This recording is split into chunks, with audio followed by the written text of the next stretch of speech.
So I'd like to call to order the Armory Park Historic Zone Advisory Board meeting on this day, April 21st, 2026 at 6:31 p.m. We'll do a roll call for attendance. Stan Schuman, Here. Maurice Roberts, Present. Lynn Sutherland, Here. Martha McClements. Here.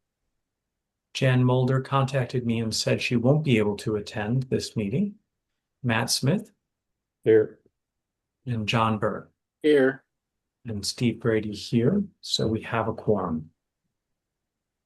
The second item on the agenda is review and approval of the legal action report, LAR minutes, for the March 17th, 2026 meeting. Do we have a motion? I will bring in a motion to approve the legal action reports. Do we have a second? I'll second. Okay. Do we have comments? And I'll do a roll call for the vote. Stan Schuman. Yes. Maurice Roberts. Yes. Lynn Sutherland. Yes. Martha McClements. Yes. Matt Smith. Yes. John Burr. Yes. Steve Grady, yes. The motion passes unanimously. The third item on the agenda is the election of the Armory Park Historic Zone Advisory Board officers. And so currently I am the chair, but would be happy to have someone else take that role if they wished. And Stan Schuman is the vice chair. And so let me ask Stan, are you interested or comfortable remaining in that position? Sure. Okay. So are there any nominations for chair? Are you comfortable staying in that position, Steve? I am, but I was thinking that perhaps John Burr might be interested in that position. John, are you interested in the chair position? I will do it. I've done it before. I know it's complicated, but I don't think I should nominate myself. It's kind of the will of No, don't nominate yourself. I'd be happy to nominate you, John. Martha McClements nominating John Burr as chair. Do we have a I'll second? second. Thank you.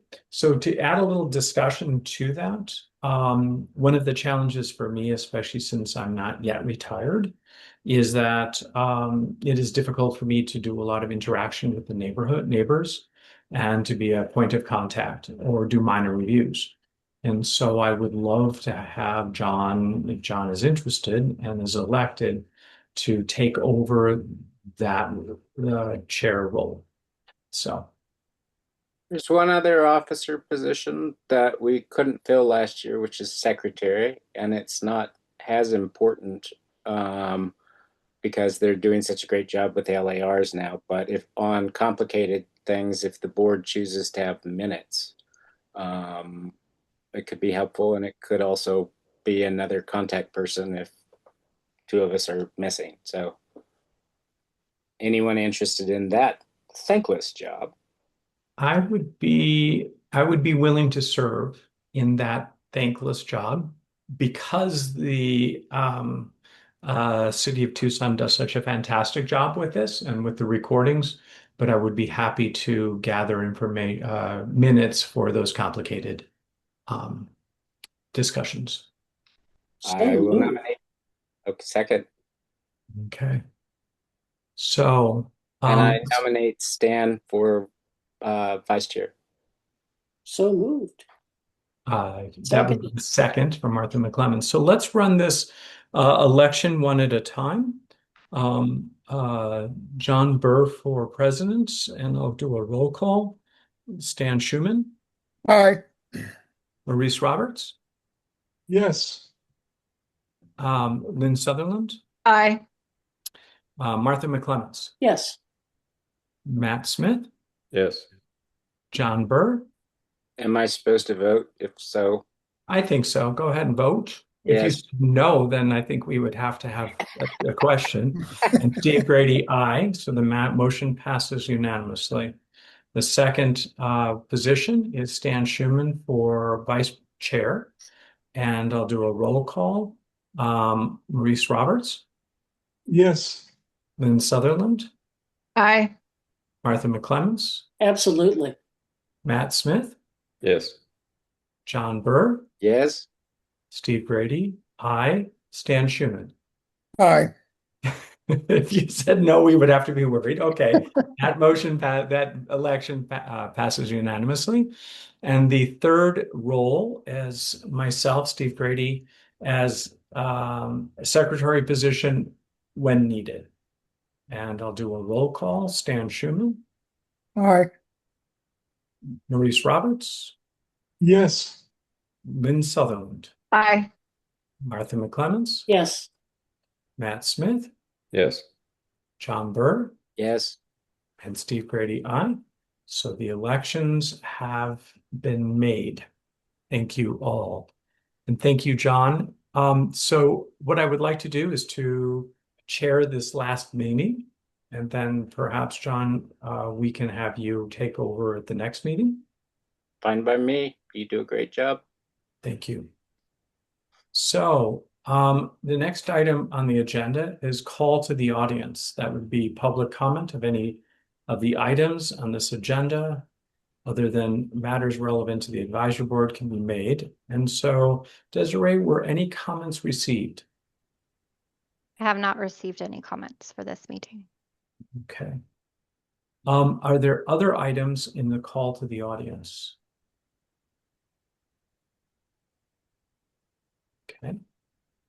Then we will move to the next item, item 5, which is informational, and that is code update.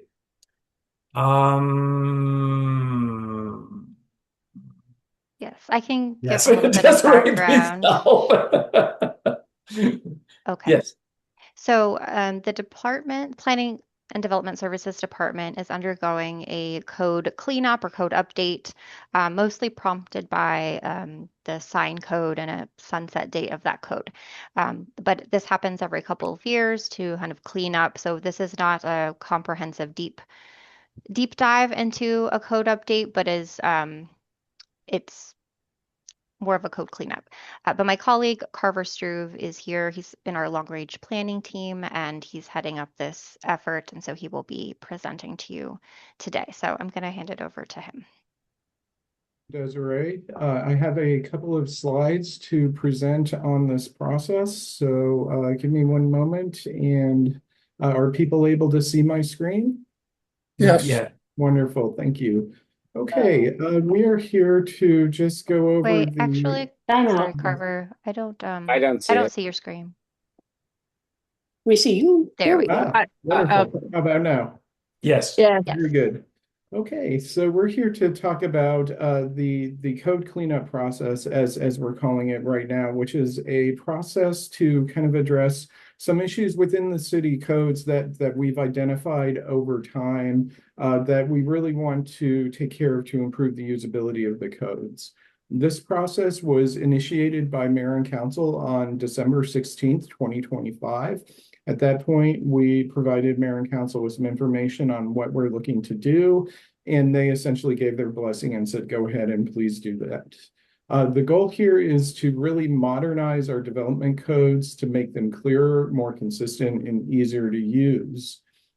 These processes are intended to make things more efficient, to reduce confusion in areas where we've certainly seen some of it, and to continue to support high quality reviews and developments.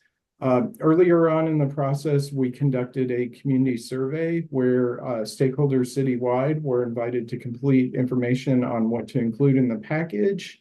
It's worth noting we did receive a lot of good information in the survey, but all of the information is not going to be included in this code update because a lot of it is really larger policy changes. And we're really looking at areas where we can kind of address problems that we know of in the code here, but we are tracking that information for inclusion in subsequent code updates. And we're looking at getting this proposed package to Mayor and Council in September of 2026 for their consideration and action. As we look at making these updates, we want to ensure that what we're proposing is consistent with city policy. Consequently, we're really looking closely at Plan Tucson 2025, our fairly recently adopted general plan for guidance, as well as Tucson Resilient Together, our climate adaptation plan, and the housing affordability strategy for Tucson, or the HAST. So, as Desiree mentioned, we have certain objectives in this code update package. One of them is to reauthorize the city's sign code and to remove the sunset date that was placed in it previously. The sign code has been set to sunset twice. We believe and are going to recommend that the sunset date be removed. The sign code has been working well for some time, and we're just going to recommend to Mayor and Council that they remove the sunset date and adopt the sign code permanently. We're also providing some minor changes or proposing some minor changes to the sign code. A lot of that has to do with like clarity on definitions and a couple of minor loopholes that we've identified to ensure that those get closed up. We also have a couple of updates to comply with state legislation that the state essentially mandated that we adopt within our own codes. These really relate to adaptive reuse and construction hours during periods of high heat to help mitigate heat impacts. In terms of the adaptive reuse changes, there were actually 2 bills that came from the state. The initial bill we complied with and made all the updates that were required. The state then came and kind of realized that the bill may not have been written as well as it could have been. So they passed a second bill that cleaned up some of the initial language. So we're doing a cleanup to kind of follow up with their cleanup to ensure that we remain compliant with what they've asked us to do. We're also looking at improving usability of our development codes, addressing inconsistencies, errors, typos, in both in the UDC, the administrative manual, and the technical standards manual. So we're really looking at all of our development codes. The last time that a code update was done was in March 21st of 2023. At that point in time, we had, I believe, 9 or 10 specific updates that we put into the package. This time it changes a little bit, but I think right now we're at 78 specific updates. So this is kind of a much larger package, kind of an omnibus bill of just trying to work through all of those minor things so that we can get them moved out of the way. And as I mentioned earlier, this is really not something that's intended to address areas of significant policy change. We are happy to hear from stakeholders where they think that significant policy change needs to occur. And we would look at that for future code update items, but this is not the package where we want to do that. So we looked at these code updates and we really divided them into 8 specific categories just to try to really communicate what is in this package. The first one, as I already discussed, was reauthorize the sign code. We're also looking at code updates to integrate emerging land use and promote adaptive reuse. And I'll talk a little bit more specifically about adaptive reuse in a later slide. But the intent here is also to look at land uses that we are seeing come into place that our code just doesn't address because they didn't exist when the code was written. Things like battery storage use that, you know, is part of climate adaptation. And so we are looking at where would that be classified within our code. We're also, again, looking at simplifying review processes, and some of those review processes do relate to historic structures. We're also looking at removing barriers to housing in terms of some issues that we've seen in our processes to really streamline those. Modernizing some of our design standards, clarifying some parking standards that just don't make any sense. You know, things like if you have automated uses and you're requiring parking for employees when there aren't any employees generally on the site, those sorts of things. improving some code clarity and usability. And also we have some little piece of additional language that we're working with the Department of DTM, Department of Transportation and Mobility, to include in this package. And this is clarifying some of their sidewalk and landscape maintenance standards. These are not significant changes. They're really, again, going through and just adding clarity to some standards and enforcement mechanisms where there aren't currently within the city code of ordinances. So we're looking at, again, all of those 77 or 78 different amendments would be categorized into one of these 8 categories. So one of the big things that we're looking to do that is relevant to the work that you do is encouraging adaptive reuse. As we all know, redevelopment of older structures is often restricted by the current code, leaving buildings underutilized, subject to neglect. So our updated standards are really seeking to encourage more innovative use of structures. One of the things that the code currently includes is what we're calling a non-conforming applicability date, which means that under the code, any structures in existence prior to 2015 are currently, permissible for adaptive reuse. And as time goes by, that date gets further and further away. And so we're not really being as broadly permissive for adaptive reuse as we'd like. So we're looking at making a change to the code where we would remove that 2015 date and replace it with language that essentially says from 10 years prior to the date of application. If the building is or structure is in place 10 years from today and somebody makes an application, then they would be permitted to utilize some of the adaptive reuse provisions in the redevelopment of that building. This is just really looking to expand the pool of structures that we could include in that to ensure that they continue to be economically viable.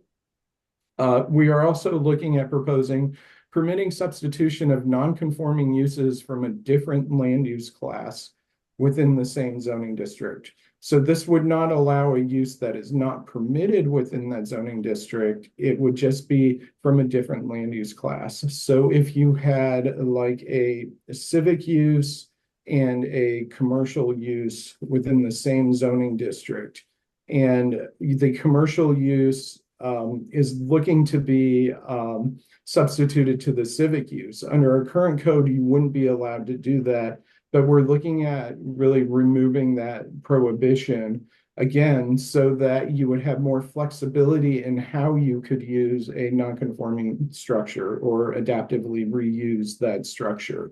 Again, though, this is only within the provisions of what's already permitted in that zoning district. It's not a situation where we would be allowing uses that aren't already permitted. It's just more flexibility for a non-conforming structure to develop in a different way.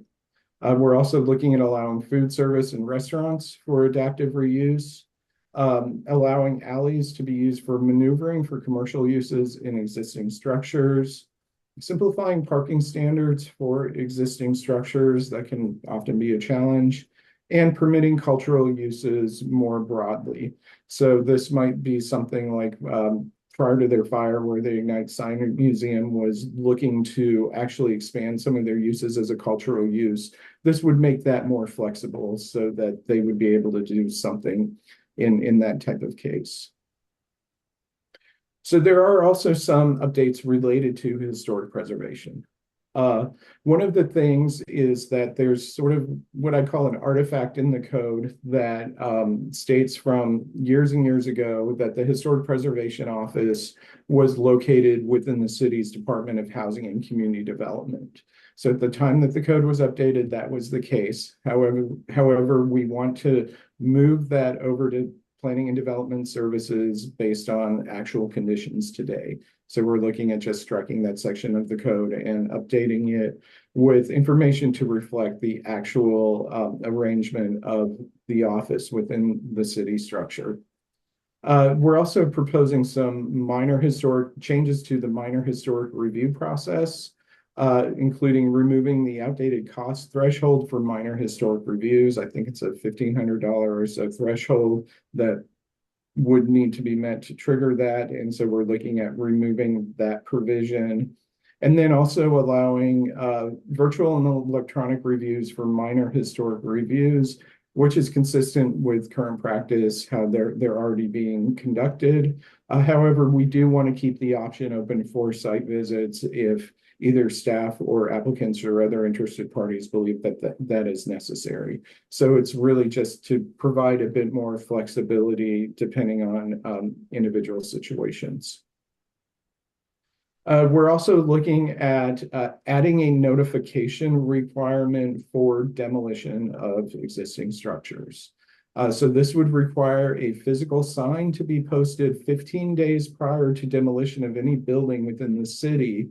And this would need to be done consistent with existing planning and development services posting requirements for entitlements or rezoning projects.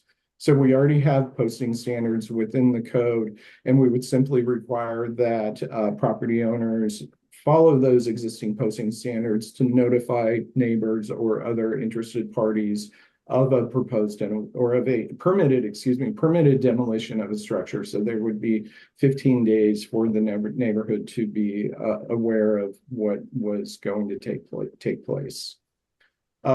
We also added language, or proposing to add language clarifying the process to update historic preservation zone design guidelines. So I want to be clear, this is not updating any design guidelines. It is simply establishing a process for their update, because right now one does not exist in the code. There's really no formal process that is outlined. And so that can create problems down the road. If there are changes made, the court may review that and say, wait, these may not be legitimate because there was no process for you to follow. So it's really just codifying that process to protect everyone, so that when or if changes are made, that would take place according to that. And yes, I see John Burr has a hand raised.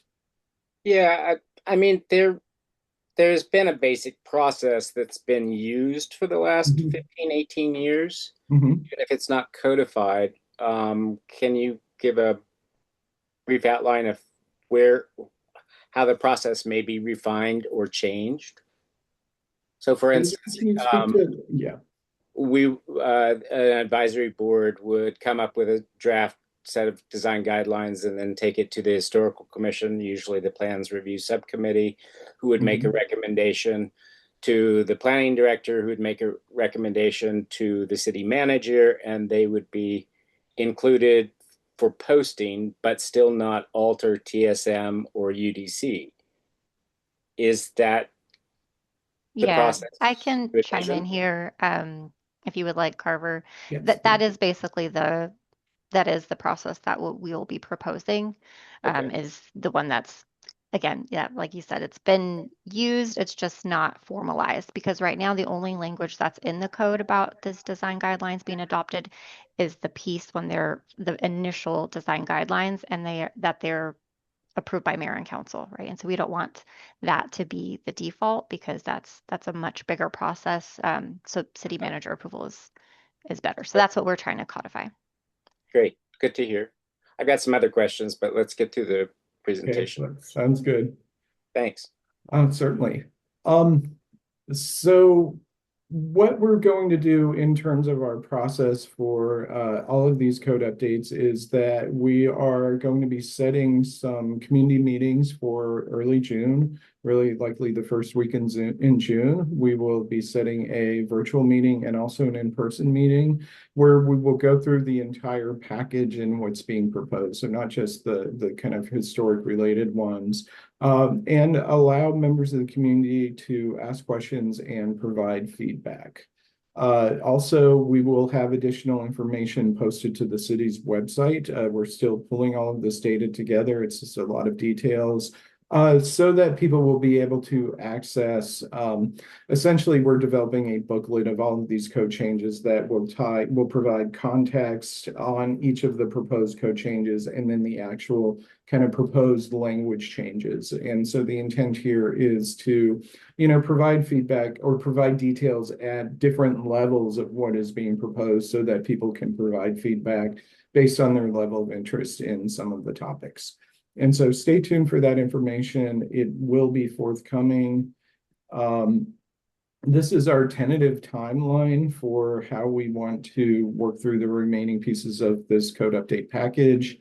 We're working on the code amendments now.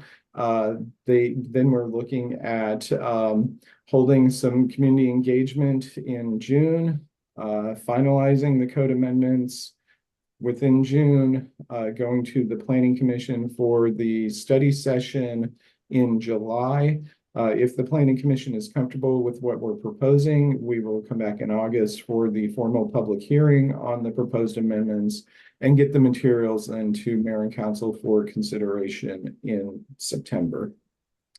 In terms of if you have any additional feedback to provide, please feel free to do so. I just want to reiterate, though, all feedback is valuable and appreciated, but some of it may not make its way into this code update package, particularly if it's a larger policy change. We will document that, but this is really looking for those smaller things. But if you have larger ideas, please don't hesitate to send them. The best way at this point is to email both Desiree and myself directly with that information. I also want to note that if feedback is provided by the advisory board, so it's coming from the advisory board, all deliberations need to occur in a duly noticed open meeting per the state of Arizona open meeting law. So certainly if you have individual feedback, feel free to provide that directly. But if it's coming from the advisory board or if you're deliberating it, it's just best to do that in a noticed open meeting so that there aren't any issues that might come back on that. And so with that, thank you for listening, and we will be available for questions. And John, I see you have your hand raised. Sorry, when will a red line be available? Can you present that to us to make comments? Yes, we will. Once the red line is available, we will present that. We are looking at, I want to say, May the 22nd is currently on our tentative schedule when we want to have that information on the website. What we can do is once that information gets posted, we will send out essentially a blast email to all of our stakeholders, and including the historic boards, to notify people that those are available online, and you can begin to start working through those and providing comments. Also, once we get it online, we will have a survey that's available where you can kind of provide feedback under each of the category areas of anything that you see. But I also want to say, you can certainly email us directly as well if that's what you'd like to do. Okay. There haven't been... most of the stuff I've seen has been kind of incidental and secondary. A couple things you brought up there was review processes for instance, HPZ review. That is currently a structural part of the code. Will you be lifting that language directly out, or will it be modified through administrative directives, or?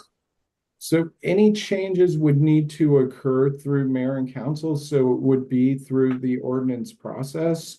And so that will be the public process with planning commission study session, planning commission public hearing, and mayor and council consideration. So there will be many steps and points of engagement through all of this.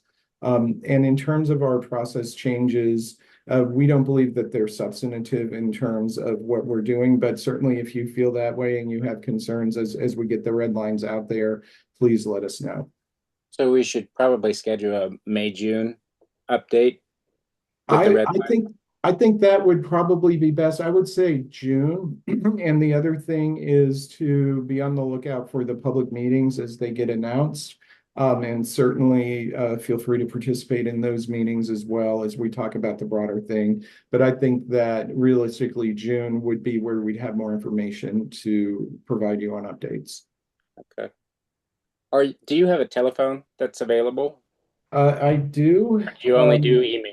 Email is probably the best, but if you want to have a phone call, just because I tend to be in meetings a lot, an email to set up a time for a call would work best for me. Okay. Yeah. All right.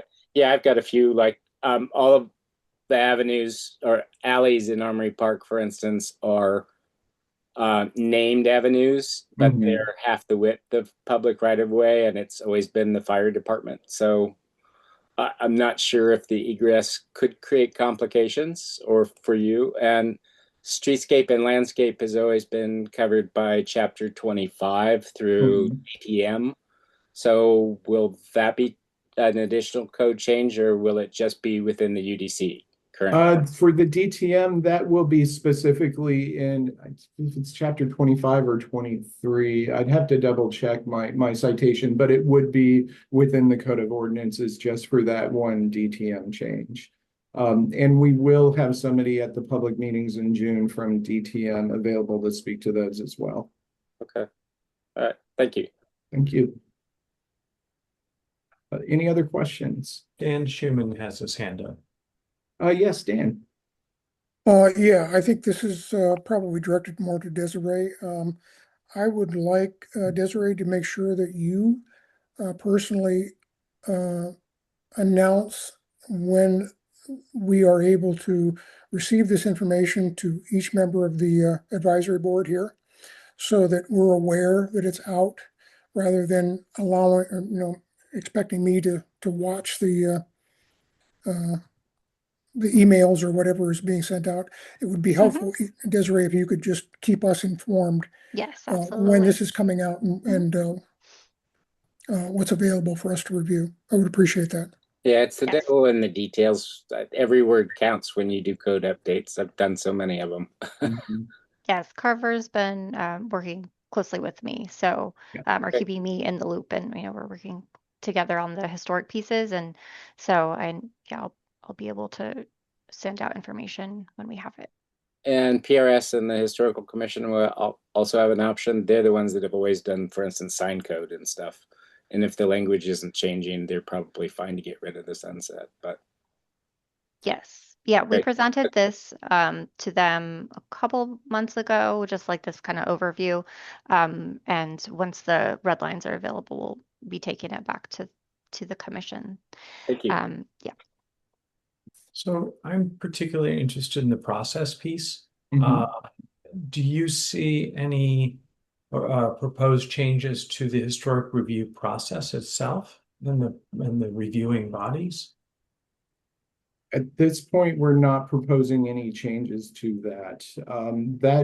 To my mind, is something that is well beyond the scope of this particular package, because that gets into really some of the policy changes. It's more in terms of some of our other review processes of just sort of simplifying some steps that, don't really serve the purpose anymore. But we're not seeking to open that up right now, or really have any of that I'm aware of. Yeah.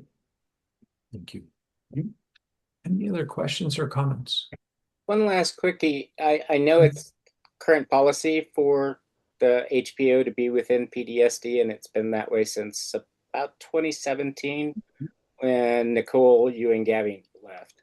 But before that, it's been in all sorts of departments. But before that, it was in the city manager's office and directly to mayor and council, which has led to other conversations in subgroups here and there of how does the HBO have equal validity, for instance, with DTM and other departments, because they really should specifically ask if H is involved in any way, all departments. Is there larger policy changes that are being looked at that you care to comment on? I have not heard any discussion of moving the HPO out of planning and development services. Okay. Yeah, so yeah, we appreciate it. If there's no more questions or comments, thank you so much for coming in, Absolutely. your presentation. And we look forward to reviewing, especially someone like John Burr is so detail oriented, and reviewing the code amendment, proposed amendments fully. Thank you. Wonderful. Thank you so much for having me this evening. I appreciate it. So, I'd like to move to item 6, Prop 411 Military Plaza area mill fill. And so, Desiree, or is there someone here to present on Yes. this? Okay. Yes, so we have Gabriel Ruscone from DTM is here to present. I did want to provide just a little bit of background to give some context on kind of our review, the City Historic Preservation Office. So before I hand it over to Gabriel, we have an administrative directive, the City of Tucson, called AD 1-07/7. It's the ensures the city kind of processes for or the review process for city projects related to historic preservation, right? So that AD ensures that we're looking at city projects as they come through for cultural resources, potential impacts to cultural resources, including archaeology, historic above ground built environment resources as well. So in the Tucson right of way, we review those projects. So that includes the project that's here today for an informational presentation. Our Johnny Nightenweiser, who's our cultural resources manager for the city, has reviewed this project, provided input on the project, and Gabriel can go over that, or I can also, provide a bit more detail after his presentation. But I did want to just add that we have looked at it and we're bringing it to you for a courtesy review, or for informational review, as it's located within the Armory Park HPZ, but it's not an actionable item because it's not required by code that this board or PRS review it, but we're bringing it to you because it's a city project and it involves cultural resources. So I just wanted to kind of frame that, but now I can hand it over to Gabriel. And Gabriel, I made you co-host, so you can share your screen if you have anything to share. Thank you so much, Desiree. I appreciate the context on that. And what I'll be sharing today is not as fancy as Carver's was. That was really cool, but but I will do my best here. So I'm going to go ahead and share my screen.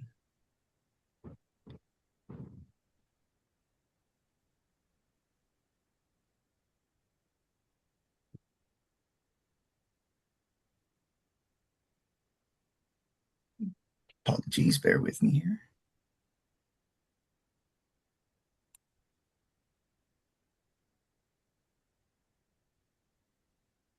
So let me know if you guys can see that. Yes. Yes. Okay, so I just wanted to provide a little bit of background for those that may or may not be aware. Proposition 411 was approved by Tucson voters in May 2022. It is a 10-year, $740 million initiative that's funded by a 0.5% sales tax extension, and that is to improve street conditions and safety. It dedicates 80% of that funding to residential street repaving and reconstruction, and 20% to safety improvements, said safety improvements being lighting, sidewalks, bicycle networks. So the Prop 411 that we're talking about today occurring in Military Plaza is the 80% better streets. It focuses on repairing, resurfacing, and reconstructing local neighborhood streets using methods like fog seals, mill and overlay, and reconstruction. As of October 2025, we are about 27% into the 10-year program. I think as of today, we're about 35%. So far, we're tracking par for the course. There is an independent oversight and accountability commission that looks over these projects. So we broke it up into 3 phases. And as we prep each phase, we take that to the committee and they approve the work we're doing. The promise to the community and the way the ballot language was written is that we would touch every residential roadway. So not every residential roadway is going to get the same application. The application depends on the condition of the road, the way the road rides. Is the integrity of the road still provide some more life if we do a different type of application? So that is the background on Prop 411. And then I'd like to share a map. And let me know if it's still looking at the Word document or if you can see a map now. We're still looking at the document. Okay, I'm used to Teams, but I will adapt. All right, hopefully here you'll be able to see the map now. Yes. Okay, excellent. So this is what we're calling the Military Plaza project. And I don't know the history on the naming conventions. I think it's a pretty big area. I think they choose one of the more larger subdivision maps and then we name it accordingly because I know it's widely known as the Armory Park area. We're calling it the Military Plaza. And so these are the residential roadways that are planned for improvement on this project. You can see we're staying off of collector roads. It's not a collector road project. And 4th Avenue, although it gets a lot of traffic, it is considered a residential. And you can see that we are taking 4th Avenue all the way down to 22nd. These other areas to the east and west, I believe this is the Santa Rita neighborhood, and then further west is the Santa Rosa neighborhood. Those are 2 other projects that'll be taken off sometime this summer. Right now, they're currently in design. But for today's meeting, this is the project area. So this project is getting a 2-inch mill and overlay. One thing that catches people by surprise, Proposition 411, even though it said reconstruction in that overview, reconstruction is full roadway reconstruction by every sense of the word. You go down to subgrade. You even subgrade is the dirt underneath the road where you would remove that dirt. You would bring in new dirt, process it, compact it, and then pave it again. This is not that. We would not be able to touch every single road if we did full reconstruct. So this is what's called a rehabilitation. So we are taking 2 inches off of the top, removing it with a big milling machine. It's got this big wheel with teeth. It takes 2 inches off the top, and then we come back and we repave it with 2 inches of brand new asphalt. It's a method that's used across the nation, and it can give you, 20 years plus back on the roadway again. So this is going to be a 2-inch mill and fill. A byproduct of this project is the improvement of curb access ramps. So the American with Disabilities Act mandates that if you are improving a road, you have to bring any adjacent curb access ramps up to code. So that's not the driving force of Prop 411, but something that comes along with it. So along with this, I will share a different document now.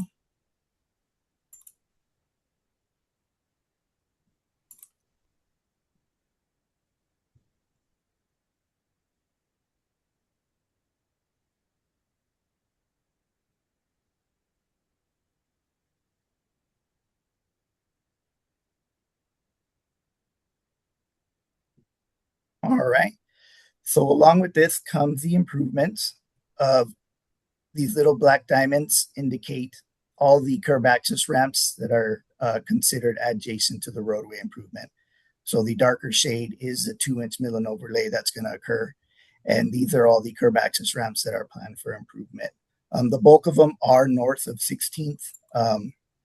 As we go down to page 2, there are some along 17th, some along 18th, nothing really down 4th Avenue.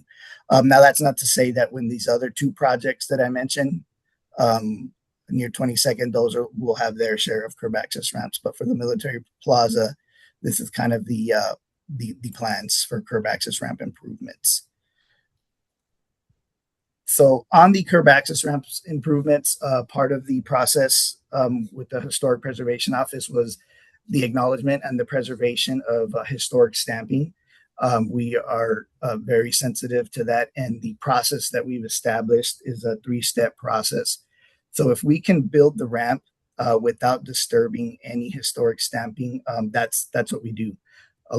Many times that's not possible because of utilities in the area or existing conditions that don't allow us to build the ramp in a way that's going to achieve the proper slopes and requirements by ADA.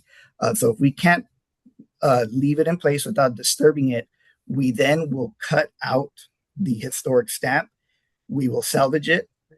We will rebuild the ramp, and then we will insert that historic stamp as best we can to the exact location it used to be in. That way, when it's all said and done and everything cures, that stamp is, in the area it used to be. Um, Now, it's not uncommon that when we try to salvage that stamp because of the age of the concrete, that it falls apart or it crumbles. So in situations like that, at every corner that we think may be problematic, we take a mold. We take a mold of that stamp.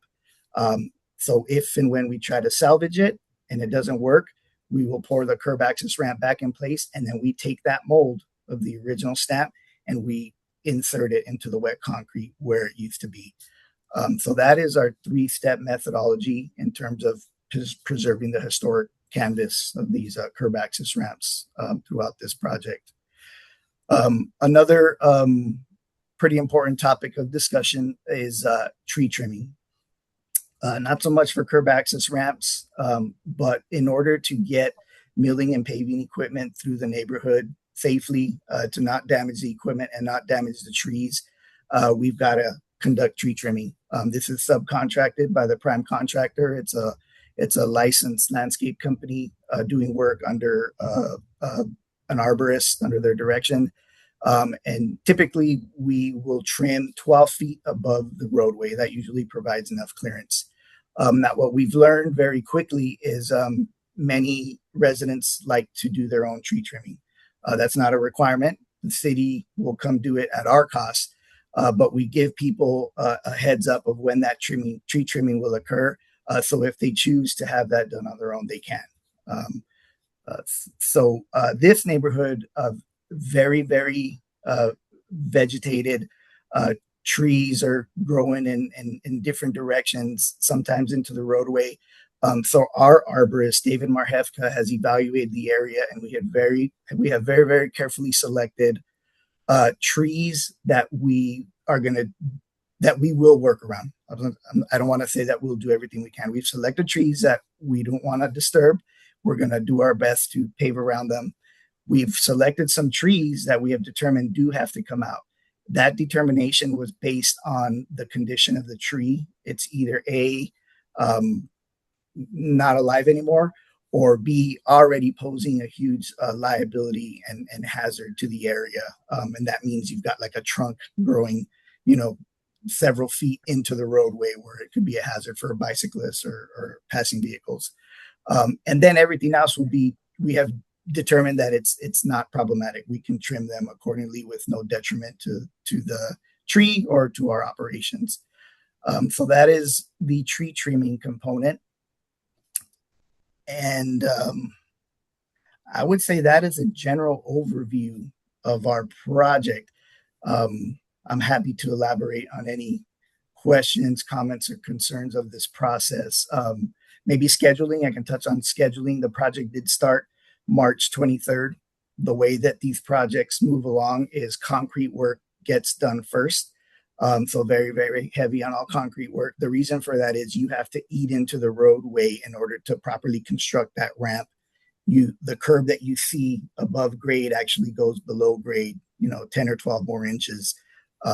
So we have to build those ramps. We eat into the road, build a ramp, and that way when we come in and pave, we can pave very nicely around the ramp. To do that backwards would not be good for obvious reasons. So you see concrete work come first, and then you see the tree trimming come in a few weeks before the paving, and then you mill and pave, and then speed humps go back in. Any speed humps that were already there will be replaced again after the project.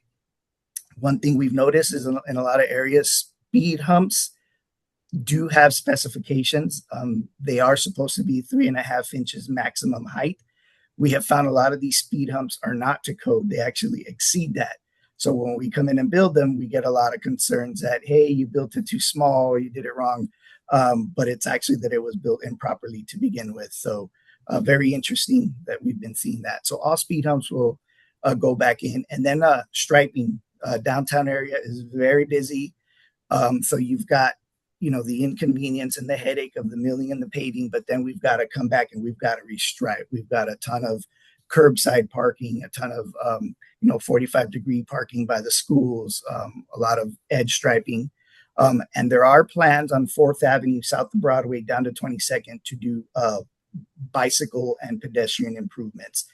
So they're going to have buffered parking lanes, buffered bike lanes, and then the directional travel.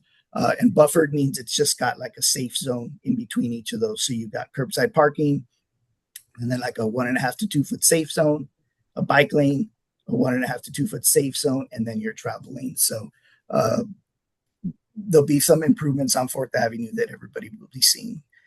Right now, we are planning to have, so I'm going to share one more picture with everybody, and then I'll be open to any questions.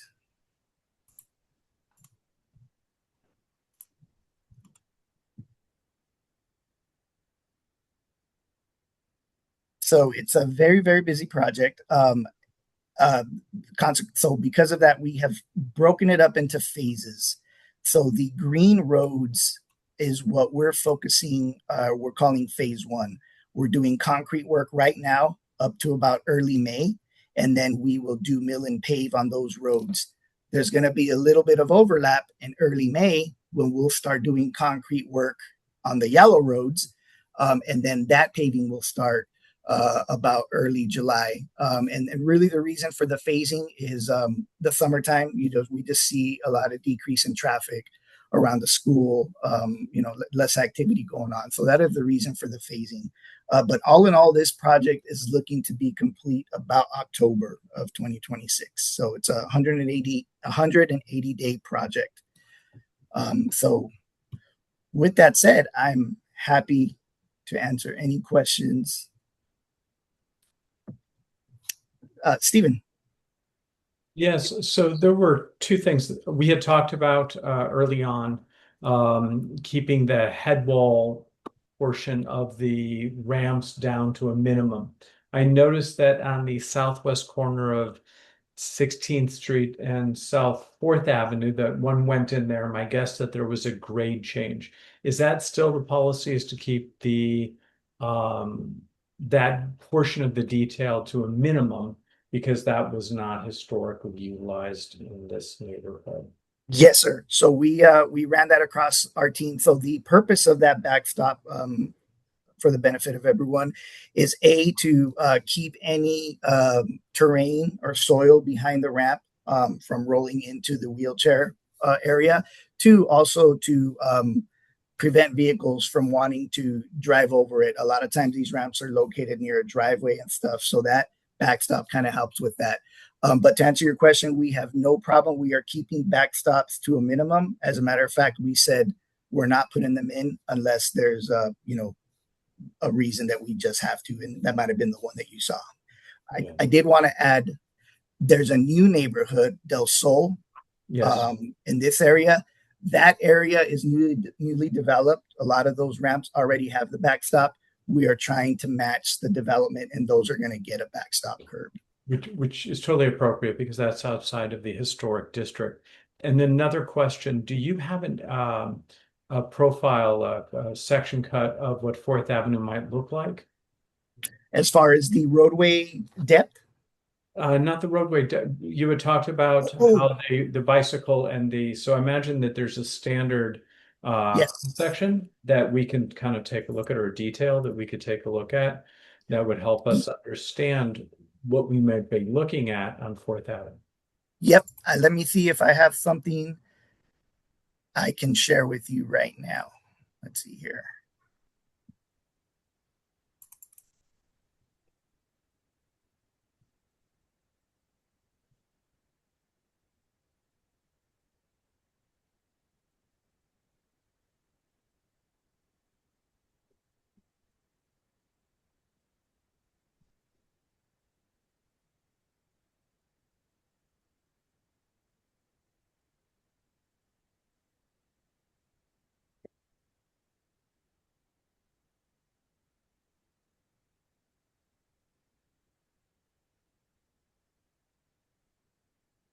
I found the document. It's just Loading, Okay, thank you. no problem. And then John Burr had his hand up next, and then Stan Schumann. All right, so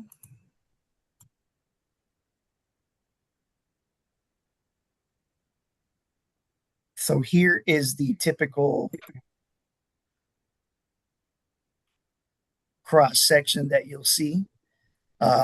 So this area adjacent to the curb will be curbside parking. Then you've got the protective buffer lane, and then you've got a bike lane and another buffer lane, and then through travel, and it kind of mirrors it on the other side. At the end of the side streets, we do eliminate the curbside parking, for safety and site visibility. But that is your typical cross section for 4th Avenue. So is this a striping solution, or are there physical elements that protect the bicyclists? It's striping. Yeah. We have tried delineators, flexible delineators. If you guys have driven up Star Pass going west, they're not working very well, and they're tough to maintain. So this is strictly striping. Cool. All right. Anything else, Stephen? No, I think that's it. So you're not changing anything with the profile. It's simply a striping solution. Yes, sir. Okay. And is that mainly just on 4th Avenue, or is it all the north-south avenues? Just on 4th Avenue. This has been identified as a bike boulevard, and it actually comes down 4th Avenue all the way from Speedway. So this is the segment from Broadway to 22nd. Yeah, full disclosure, Steve and I and David Bachman Williams met with Gabe, and he was very helpful and followed all the processes. I want to thank you again. And I got a hold of the arborist, and I got my trees removed from the remove thing, and they're all trimmed up. I did them myself. But I got the notice of the striping in the mail, and we hadn't talked about that. And striping's one of those things. I mean, in 1974, when the neighborhood was started with Armory Park FF74, the U of A study, there was 2 lanes in either direction, 45-mile-an-hour speed limit, which got removed. And we've had a center lane for a very long time. Under 4th Avenue, except in a little segment of 16th Street, I think 115 feet is missing. All the way to 17th Street was the original trolley tracks. They're still there. They're under the pavement. I understand they're going to be covered now. That was discussed way back when. I will say at the Neighborhood Association board meeting, Gene, what's his name? Old Pueblo Trolley. Gene Kaywood. Kaywood, thank you. Did come, and the board voted to pursue keeping a center lane on 4th Avenue, because that was the plan for 6th Avenue, which is not getting restriped and probably won't until the 2030s, and was used as the pattern, center lane, 2 lanes, bike lane, and parking all the way down to 36th as a continuous street project. They did it from 17th on down, 2012, 2013, something like that. But I don't know that trolleys will ever roll in this area again, and there are the expense hazards of traffic circles and other things. But the Neighborhood Association board did vote to pursue with ADOT and Ward 6, continuing the central turn lane, where memorials or other things suggesting that this was an important trolley route in historic Tucson down the center of 4th Avenue. And I still haven't got a hold of Jim DeGrood on that fact, but Ward 6 is aware of that question. Can you comment? Is it too late to change 4th Avenue?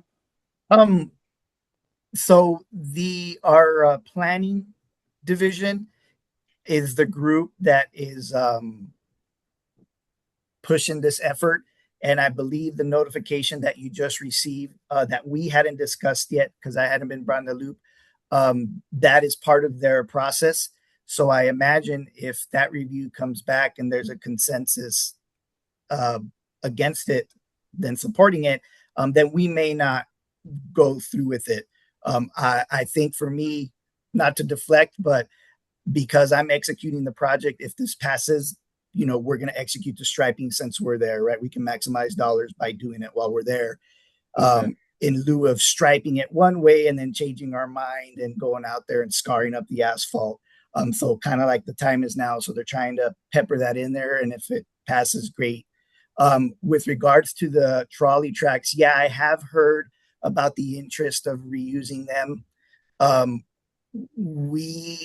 think the thought process on that was 411 is focused on road rehab. They don't have the funding to like expose the tracks. And I don't think any other areas or groups in the city have the funding to expose the tracks. We're in support of it, but I think our take is if and when that time comes, we can reevaluate, and that'll be like a beautification process in its own. But I think for now, it just doesn't quite fit into 411. Well, Does that answer your question, John? yeah, realistically, it's probably like a $3 to $6 million job. Right. Just to get tracks, not including trolleys or turnarounds or other loops, especially with the replacement stuff. So, Right. um, but so the conversation could still be open before a final determination on the striping of 4th Avenue, and that's the only one we're talking about right now for this configuration. Correct. Okay, that's all I needed to know. Thanks so much. And Yeah, you're I do welcome. want to appreciate you've been really great as a project manager all the way throughout Oh, this. I appreciate you, Stephen, and David, everybody's support of the Historic Preservation Office. So thank you for that, John. Thanks. Stan, I believe you had a question, sir? Yes, a postcard was sent out telling us about the paving project, and on it, it had tree trimming April 13th through 17th. Obviously, that didn't get done. So, how are you, since a lot of people in the neighborhood are required to park their automobiles or trucks or whatever on the street, how are you informing them that they have to move their vehicles for either the tree trimming or the paving? So we have a process that has proved to be successful just citywide. We put barricades out on the road with no parking signs, and if they're on the shoulder, they're usually turned in a manner, you know, to not be so obvious that you can't park. When it's time to not park there, they get pulled out into the road, and they will literally be in the parking area. So we try to predict these dates as best we can. Things happen, not an excuse, but clearly, yes, we're already behind. But you're going to know you can't park there because you're going to see traffic barricades that say no parking. And those get moved. So we don't just leave them out there for days on end. If we know we're going to do tree trimming for a few days, you'll see them pop up. When tree trimming is done, they get put back on the shoulder. When we come through to mill and pave, you will see them pop back into the roadway. And, we kind of rinse and repeat that process. So that'll happen for both the tree trimming and for the paving. Yes, yes. And if I may, there's a QR code on the post card that went out. If you scan that QR code, that is updated by our public information office. So any dates that may change and don't reflect us anymore are on that website link. Very good. Thank you. That's my question. Thank you, Stan. Maurice? Yeah, a couple of questions. I understand this is a mill and pave only, so we should not expect any sidewalks in the alleys, correct? It's kind of a case by case basis. So as John alluded to earlier, these are named alleys, and anything that is, in most cases, anything that's already paved is going to get rehabilitated. So on some of those alleys, some of those ramps will get redone. Some won't because there aren't any major grade changes. There's not a drop off. They're kind of meeting ADA compliancy. So you're going to see some that get done and some don't. Okay, but as far as sidewalks, there's no sidewalks in being installed in the alleys, correct? Correct. Yeah, I apologize if I misunderstood. No sidewalks are getting done in the alleys. There's no sidewalk requirement. We may take care of a buckled sidewalk here and there because it's so obvious and in your face and it's hard to ignore. But we're really not, the focus is on roadway dollars and curb ramps. But yes, no sidewalks will be going through alleys. Okay, good. Now I have one more question regarding the alleys. Some of those alleys are beautification projects right in front of the properties. Okay. Are they going to be taken into consideration, or you have to mill and pave directly onto the property wall? So a lot of these alleys, if you put yourself in person, not all of them have a neat edge line. We certainly can't pave up to property lines, so I'll say that. That's just too close and not safe. But we establish a straight line as best we can, right? We don't want to meander and we don't want to get too close to the buildings. To answer your question, if we have any areas where someone has, planted plants or put in pavers, we may knock on their door and have a conversation. By the letter of the rule, it shouldn't be in the city right away. If it is, there should be a covenant on record, and a covenant means the city gave you permission to build there. But if and when we have to do maintenance or repair, we're not responsible for any restoration. That's the letter of the policy. We want to be a little bit more cohesive and work with you, and we'll knock on doors and kind of have a conversation and set expectations. Okay, fair enough. Thank you, Gabriel. Good job.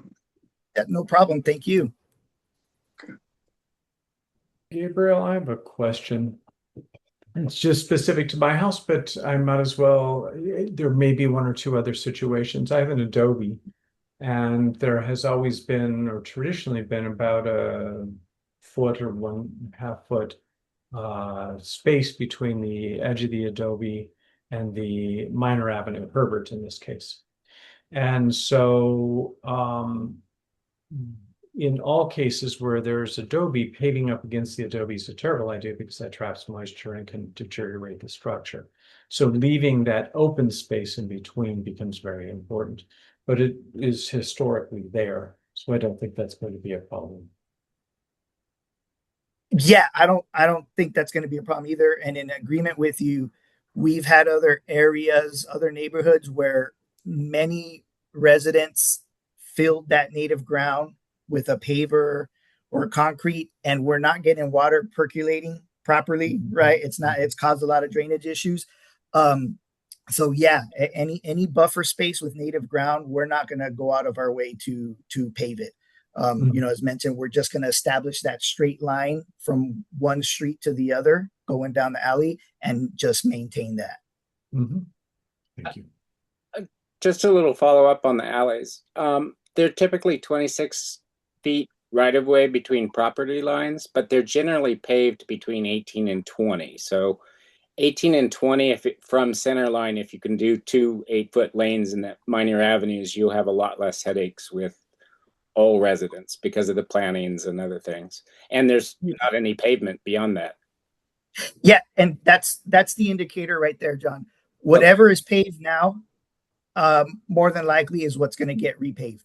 Okay, then you have less headaches going that route. Yep. Thank you. Yep. I'll let people know.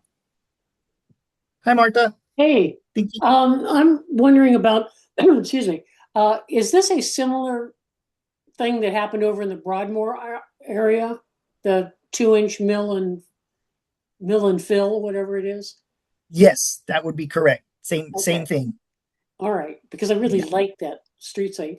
Another thing about flooding, it might be that the fact that the speed hump is higher than it should be.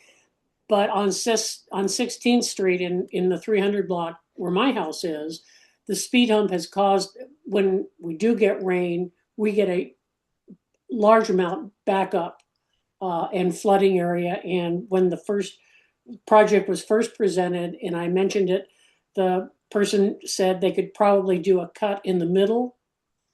So when you put it back in, it would help to drain down the middle of the street as opposed to backing up. Is that still an option? That is very much still an option, and I'd actually like to make note of that. You said it's on 16th Street. 16th and just east of Railroad. Okay, I'm gonna write this down right now. 16th It Street. used to be a drainage channel. Okay, Yeah. cool. And then I had one other thing, and what was it? Is it Broadmoor? I think I've forgotten, so I'm not going to worry about it. Thank you. No worries. Some background on the speed humps. Yep. That is some contributing factors, them not being built up to code. Sometimes we would build them right up to the curb, solid all the way across. When we put them back now, they're going back 3 feet away from the curb. And if necessary, if you've got an inverted road with a cut in the middle. So yeah, there'll be some minor changes. The intent is still to serve its purpose and slow down traffic, but maybe address some of those issues that you're referring to. Thank you. The other thing I was thinking is they just repainted 4th Avenue. Yes, we're very sorry about that. We have a traffic maintenance shop in-house. They do paint, and we do our best to communicate the projects that are coming up. I personally had given them a heads up about this project, but they did they maintained the striping there. So it wasn't an indicator that that's done. We're going to end up milling that out. We're going to restripe it. The good part is paint is pretty affordable. It fades really quick. By the time we start paving, it's probably going to fade quite a bit. But we're going to refresh that, and then we're going to do a final coat of thermoplastic, which is a nice, permanent, very bright, robust application. Okay. Thank you. Maurice. Yeah, I was going to keep this to one last comment. I just wanted to make one more comment. Some of those beautification projects are actually safety projects, because what happened is that some of the folks planted cacti in the alleyways, which stopped homeless folks from sleeping at night in front of their houses and creating a hazard. So, before you take them down, please think about it. Again, like I said, this is not only beautification, this is also, a safety issue here. That's all I wanted to say. Yeah. What I'm going to do, we have an inspection team on board. We're going to have them walk the alleys, identify anything that stands out, and we'll evaluate those accordingly. Excellent. Okay.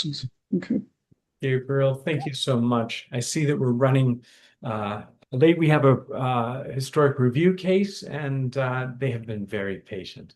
So thank you so much. Excellent. Thank you all very much for having me. Thanks again. So, next item on the agenda is item 7, historic review cases, UDC section 5.8, TSM 9-02.0, historic district design guidelines, revised Secretary of the Interior standards and guidelines. Oh my goodness, is that really what it's supposed to say there? Desiree. I'm not sure. I'd have to look at the agenda. That's items that, because I think that we're going to review cases. Right. Let's see. Oh yeah. So I see what you're looking at. Yeah. So historic review cases. That's just showing the applicable code section. So it's item 7A under that. Yeah. Perfect. Thank you. That's SD -0226-00030. And it's 717 East 17th Street. Who wins? Pardon? 217? I said, okay, yes, 217, of course. Thank you. So, Desiree, would you like to introduce this? Yes.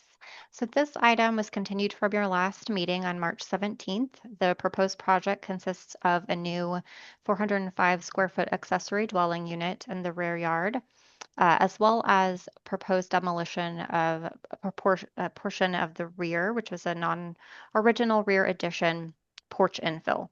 So they're proposing to demolish that and restore the rear porch.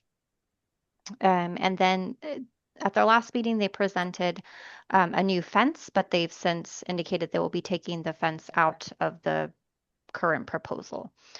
So the applicant is here today, Ellen Vinson, and so she'll be presenting her revised plans. They've worked very closely with our office on revising the plans because at the last meeting there were a few of those scopes that we were unaware of, and so we wanted to make sure that that was captured fully in the review. So the rear porch project and then the fence, which is no longer going to be included, but we wanted to work with them to make sure it was a full proposal that we could bring to you and then take on to PRS. So they're here to present today. So I'll turn it over to you, Ellen.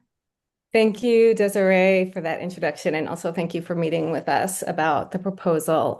In the meantime, between last meeting and this one, I'm going to share my window and present. So Sam and I are here. We are the owners of this property. Everyone probably remembers us from last time. I wanted to go ahead and just start out by saying that Jason provided us with these old sandboard maps, which clearly show that we knew that it was non-original, but this shows that it was actually added somewhere between 1909 and 1919 is when it shows up here on the Sanborn maps. I want to jump straight into the demolition proposal for the rear shed addition. You saw these pictures last time. Now, what we didn't present last time was the deterioration of the structure, which you can clearly see here. This is the northeast corner. There's wood damage. It has been placed on kind of, it looks like whatever was basically laying around. And if I'm scrolling down here to show, this is the level that we placed on the interior floor. You can see if you look closely, the bubble is all the way to the left. So it probably would go further if there were more room.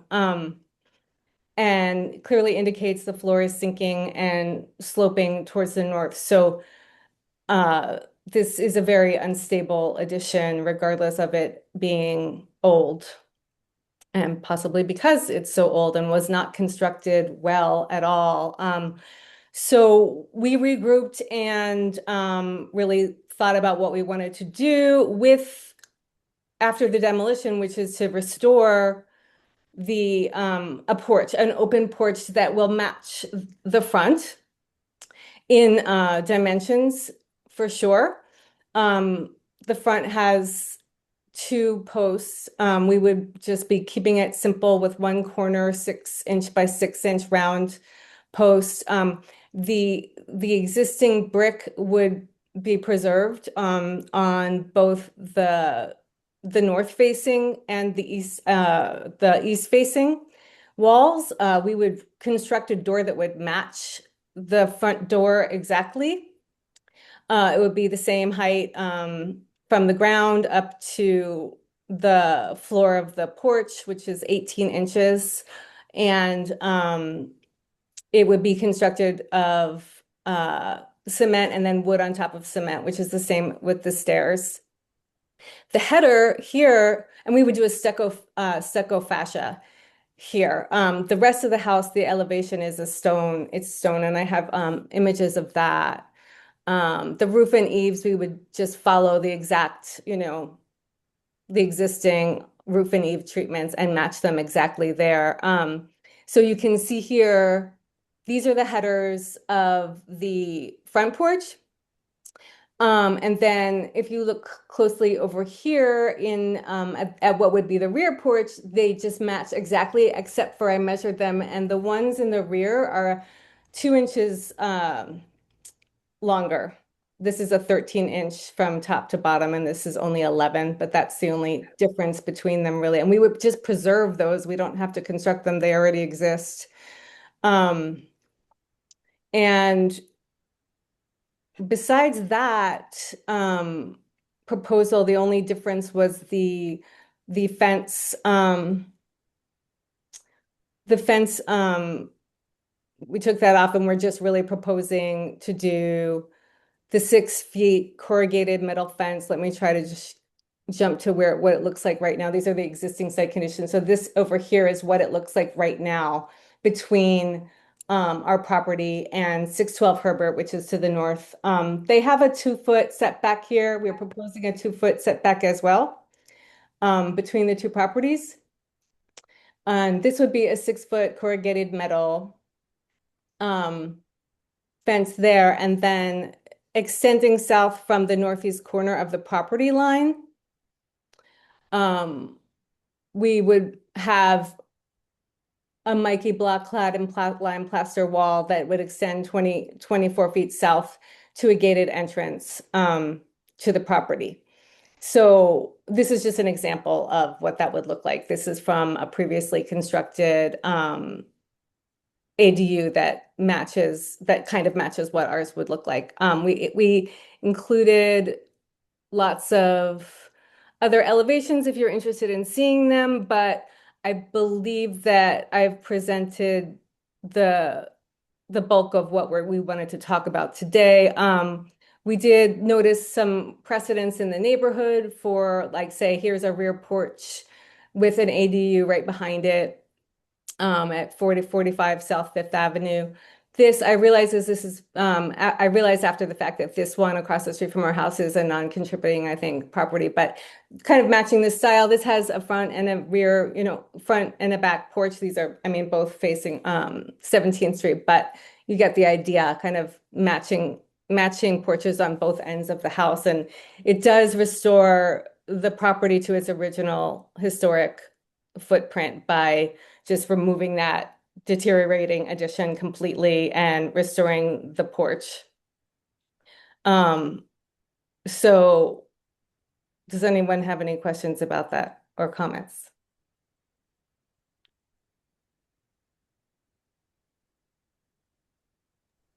I'll jump in.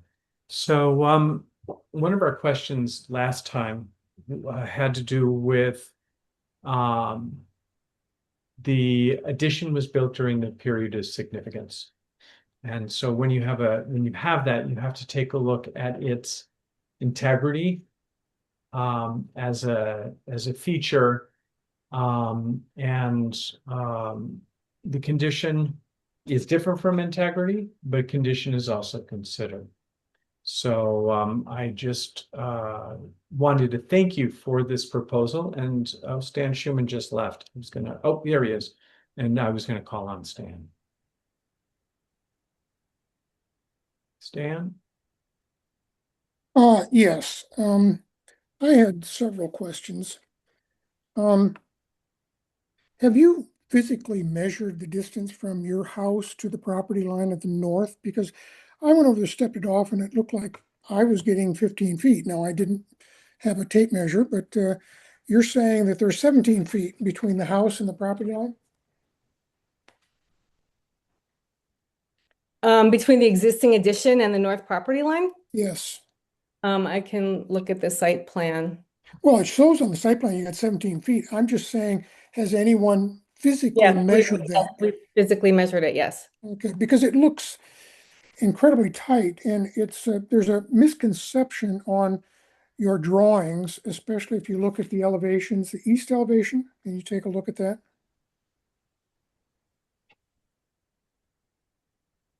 The east elevation, this one. Yes. Now look at the one down below. Yeah, that one. There would Yeah. be 7 feet between That here and there. that There is was much 7 more than feet. 7 feet. If you look at the wall is 6 feet high. If you turn that wall horizontally, that's a lot more than 7 feet. And I don't know why we got that problem. We got the problem on a couple of drawings, um, which because it's extremely tight when you put this building in with a 2 foot setback, and then there's 7 feet in between the building. And I find that it's a little bothersome that drawing is so far off because it's almost like 10 feet or 12 feet you got from the back porch to your new structure. This is what my architect gave me Okay, well, to he say. you might bring that up because it's not drawn properly. There's a lot less space in between there. And the other thing is that if you look at that plan on, you can see where the wall is stopping. It's stopping and turning and going into the porch in front of would be on the north side of the porch. But if you look at the site plan, the wall is turning and it goes halfway into the porch.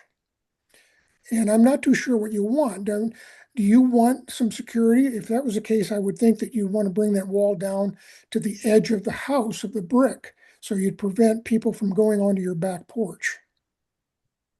Well, it will, I mean, we'll still have the existing fence and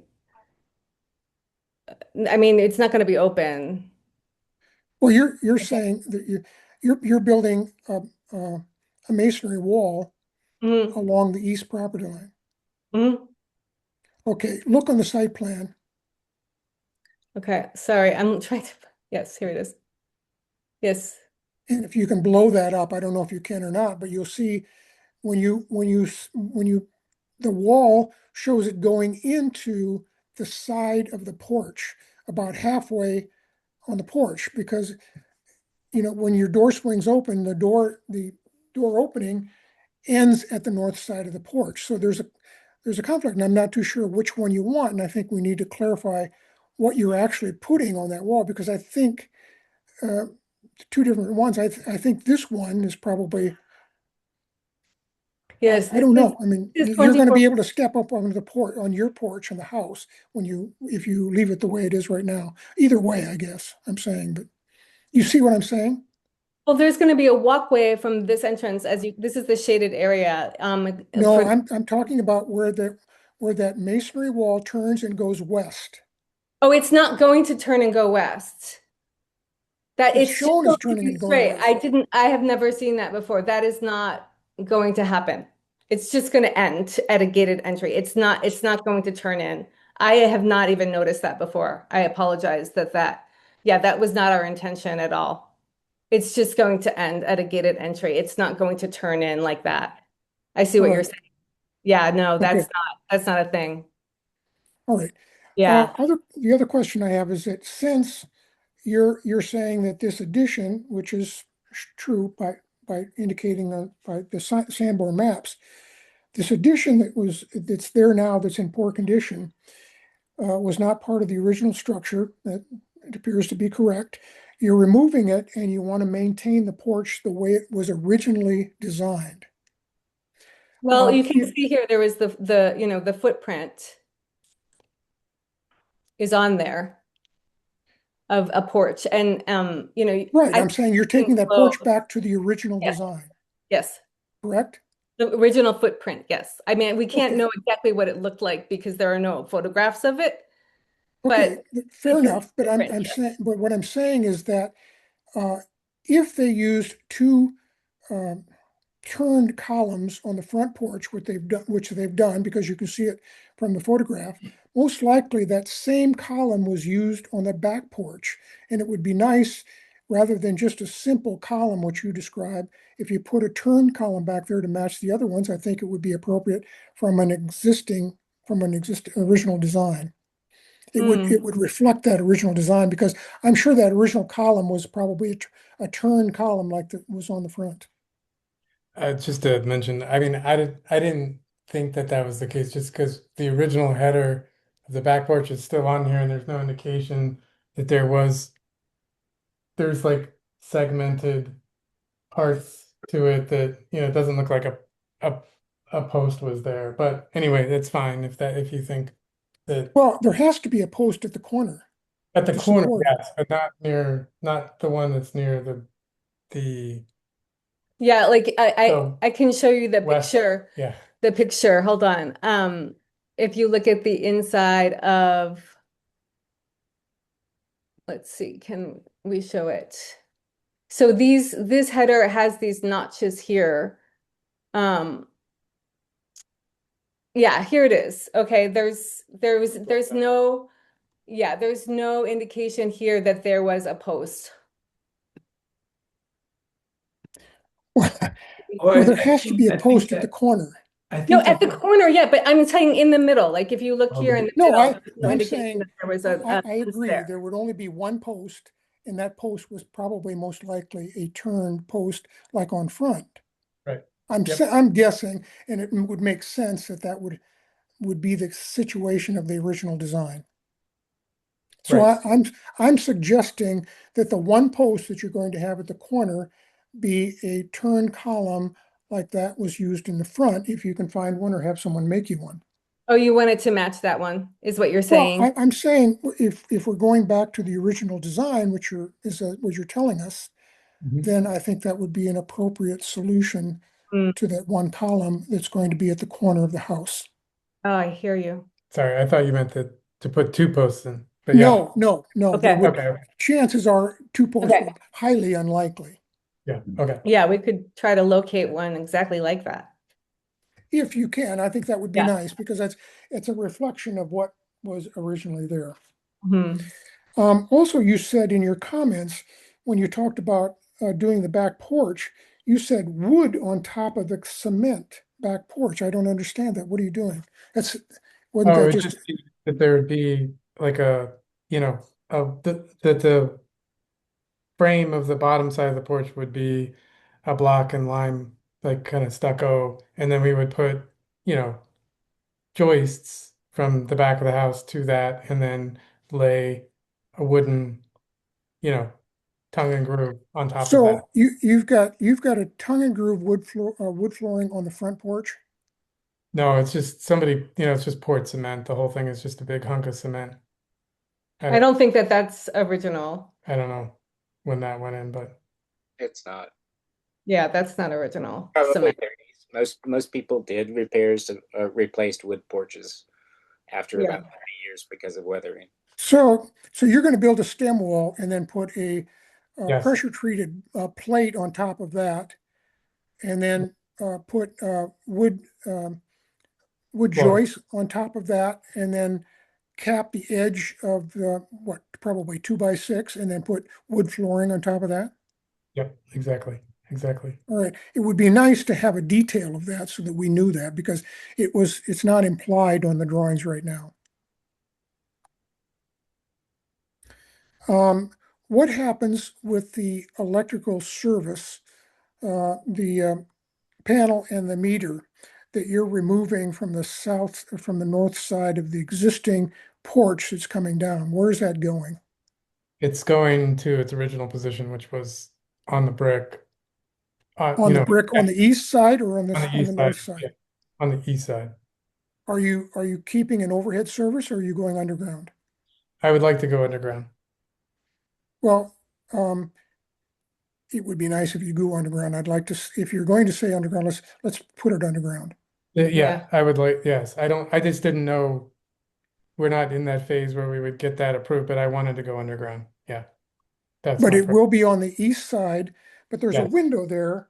There's a small window right there. How does that work? I mean, is it going on the Going between the north? window and the corner of the house. Okay, so there's only like 2 feet between, I don't know what the dimension is. There's a small window there on the east side. So you're Yeah, putting it between that small window and the corner it's where just the going to be the porch is. meter. It's just going to be the meter and a disconnect box and the Yeah, actual. it's not a big service, but Yeah. are you increasing the service because you're adding the AHU in the back? Yes, we're gonna, but that's the service has already been increased, I guess, at some point. There's a panel where all the circuits are actually at another part of the at the rear side of the house The and north. the north side of the house, which goes to the existing meter. So the whole point is to clean up the electrical. The only thing that would be on the east side is the meter box and the cutoff to the main feed that's going to go to the other circuit breaker box. Well, So it's going to be next to the bathroom window on the east side, The meter. the new meter. Yeah. Just the meter. well, you can't have just a meter. You're going to have some type of disconnect so they Yeah, can that's shut what I off the mean. power. That's what I said. So would there be a disconnect for the main feed to the actual circuit breaker box, which is Yeah, but not, most of those, is that like a 200 amp service or is it bigger, smaller? I don't know what so there's a problem with the existing electrical that Okay, if you're yeah, putting in most residentials will have yeah, a meter box on their distribution panel. yeah, So that distribution panel will be where all the circuit come into that panel. So that panel is going to be probably at least, I would say maybe 14 inches wide, and probably 2 feet tall. So you're going to have to put that between the window and the edge of the yeah, corner. So it's a yeah. tight squeeze. It is a And tight squeeze. then it looks like you're sub-feeding your AHU from that box because you got to disconnect on the north face of your new building, of your new unit that you Yeah, show. there'll be an underground feed to that a sub panel. All right. Does the code allow you to do that? I thought there would have to be some. I'm not too sure how that works, but I mean, I'd make sure you might want to make sure that you can do that from that panel. Okay, Yeah, I mean, this will all have to go through building review too, Yeah. so that will be right. reviewed. I figured we would handle all the details of all of this, but I would like to put it all underground and If possible, yeah. keep the All right. profile of the east side electrical, just to the meter box and a distribution to the main interior panel and the ADU. All right. On the last page, you show your windows, and it appears that it's a double hung. It says it's wood on the inside, and you say it's brown on the outside. What is that? Is that painted or is that a metal clad? Aluminum. It's Aluminum clad, aluminum. aluminum clad wood. Okay, and that aluminum clad is going to be brown. Yeah, the And I the I don't know what's the window colors of the existing house. Is that all brown too? the existing house, it's just, various Painted. stages of paint decay Right, on. they're painted, but what color are they? They're like They're like the trim color, the sage green kind of kind thing. of like yeah. They're green. Our house, yeah. But we Um, plan on having them all brown as the final, color for Okay, consistently across all of them. all right. Can I ask you how long have you lived in this house? since 2022, no, 2023, early Yeah. 2023.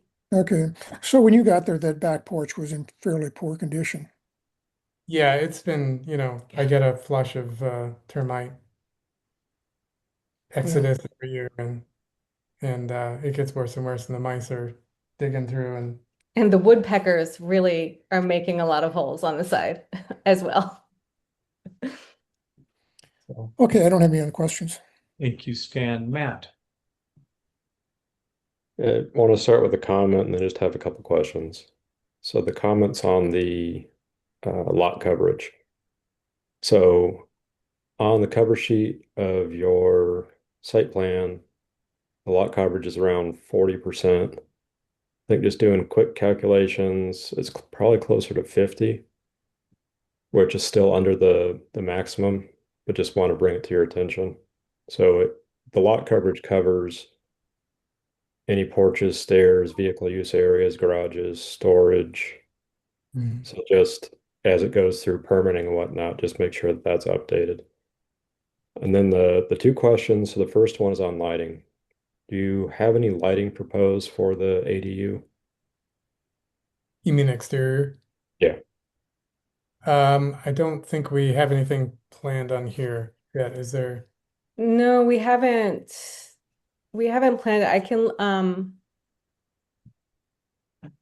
I had some like so this is a similar view of a previously built. I yeah, we haven't. Honestly, I We just don't was have that in the thinking plans yet. that we were just gonna have lighting on the back porch and not, it on attached to the ATU itself. Okay. Then the last question is on the setback on the north. So it looks like you're still requesting a variance for that to go down to 2 feet. Is that correct? Yes. Okay. I am still opposed to that. I think it's too shallow, especially with how close the unit is on the property to the north. I think that's probably around 2 feet as well. So between the houses, you're going to be 4 to maybe 6 feet. I'll let others chime in, but that's just my take on that. That's Thank all I had. you. Thank you, Matt. John Burr. Okay, well, I still have some of the same questions I had last time. Looking at this proposal very closely, all of the drawings of the roof of the main building are incorrect. It's a pyramidal, extended pyramidal with a very small ridge line to it, and the chimney's right in the middle. So all the roof lines on the elevations are wrong. Um, on the rear porch that you're proposing to reintroduce to the fabric of the building, it has very different proportions. The header is up under an existing solid eave, whereas on the front porch, it's lowered down substantially on the wall with a secondary roof. We know both of them were wood, but it is fairly likely it probably was framed in as a screen porch when the building was built.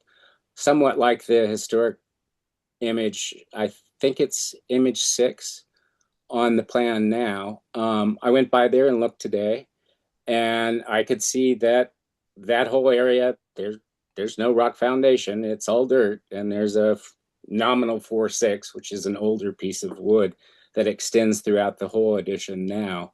That is up on blocks and boards, and it does droop a bit, which I think is probably like about 75% of those sorts of porches throughout the neighborhood. It could be jacked up, it could be stabilized.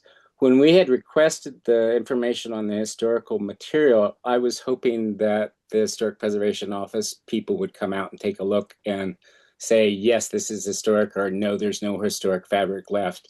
Because that's what we've asked for before, rather than, the wood siding on the outside's gone and we've taken off the aluminum skirting and the floor tilts. The front porch tilts too. You can see it.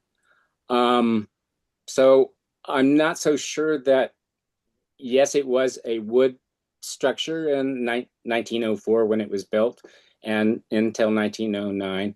And then it was filled in, probably has a screen porch with a much higher header up on it. So the pole is going to be substantially taller than what's shown in your elevations. Because it's a much higher roof line by almost 2.5 feet. That said, again, I have a problem with a contributing structure being shrunk by 21%. It's going from 932.5 down to 740 feet. No, it's not. I'm Because afraid it is. it's I've done not, the no, math. but it's the square footage isn't accounted for of the addition.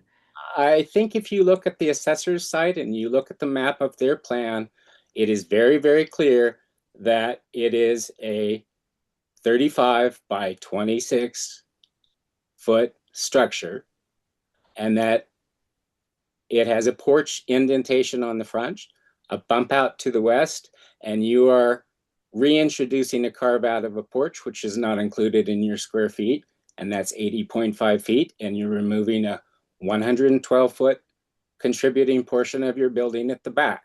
So your house is shrinking by 21%. the contributing house on the site, to add another accessory dwelling at 405 feet. So your net increase in square footage on the property is about 212 square feet. It's happened before. I don't know that we have enough information again tonight to say, no, you should probably salvage this, and no, you can't do it. But I'm still not very clear from your drawings what the back porch is really going to look like. Has Stan covered?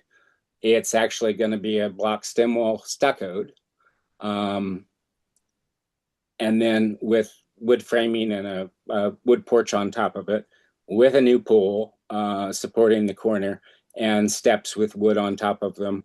I'm not sure what, again, like the porch, why you would put wood steps on top of concrete steps.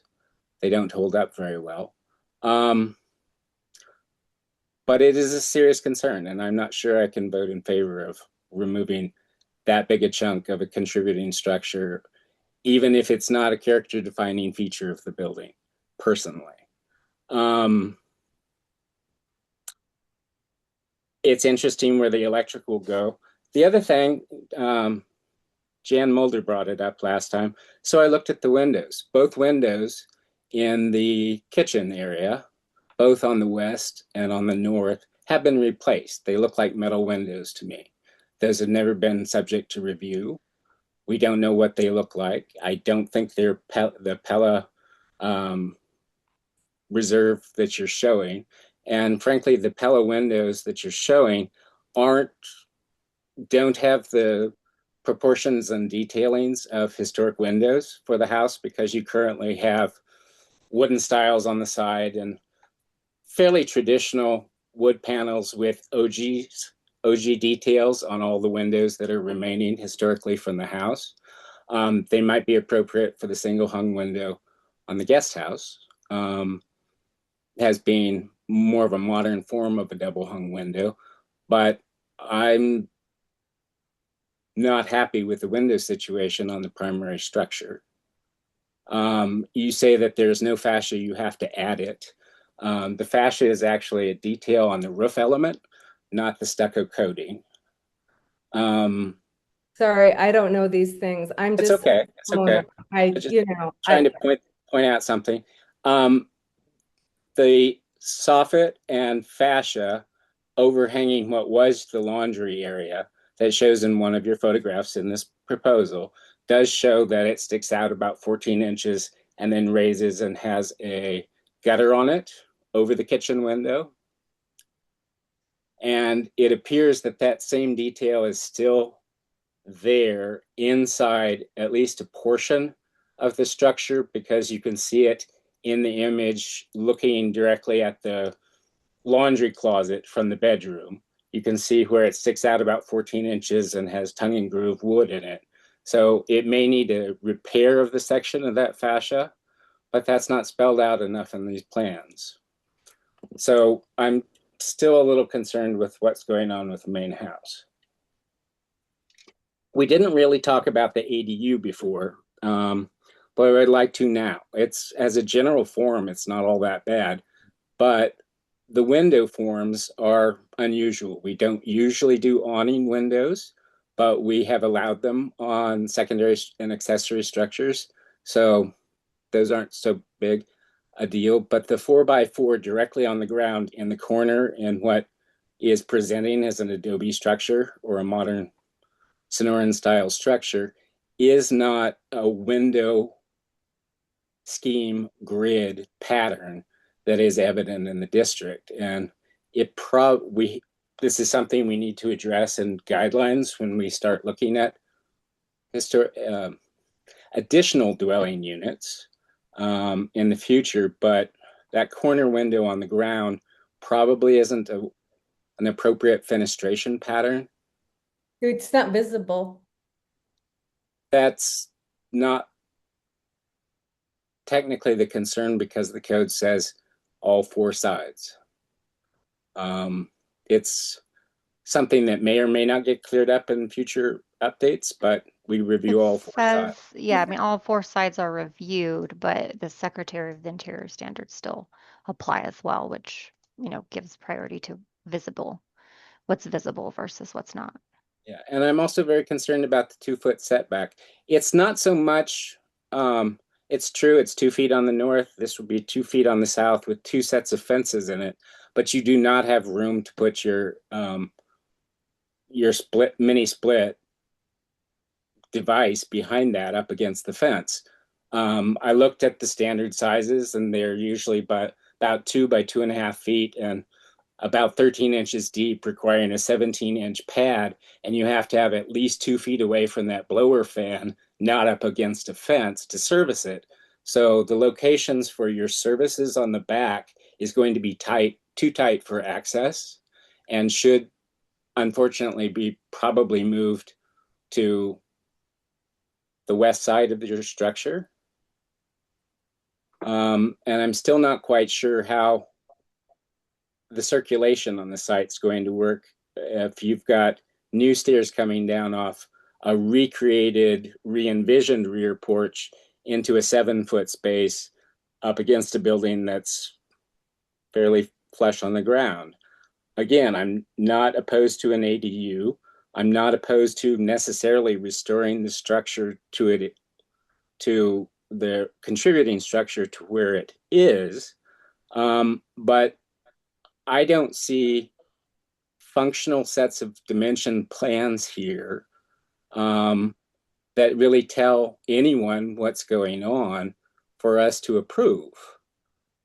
And I'm also concerned with the things that have been done to the house that have never been reviewed, like the new windows, that are not even brought up and will be rubber stamped if it's approved as it is today.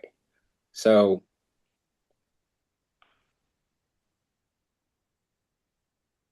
Thank you, John. yeah, I'm unsure to where to go from here. Thank you. So I want to draw attention to a wonderful image that you have on page 6. So if you'll come, it's a historic photo, and it's an amazing historic photo of this structure. Do you have an idea of the date of this photo? I have no idea the date of this photo. It was So- on It would have to be pre-1919. Yes. So when I look at the photo, you'll look in the back. There's a little tiny visible portion of the porch in the back. Does that make sense? It doesn't look Yeah, like it has right there. the addition. Yeah, right there. Yeah, It there's no looks, addition. so when John was saying that it looks like a sleeping porch, that is the classic form of a sleeping porch. Is that it has the screened area that comes down. So one of the things that we would be concerned about is that in restoration of a previous form, you actually have a photo that indicates the form of what it was historically.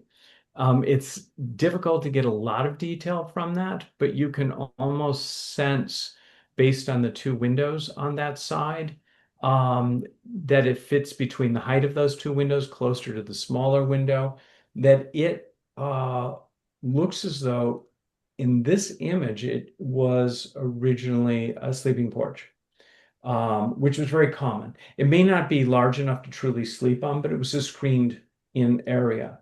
So one of the things that I would be concerned about is in the return of it, because it may have originally just been open and it may have been screened in between.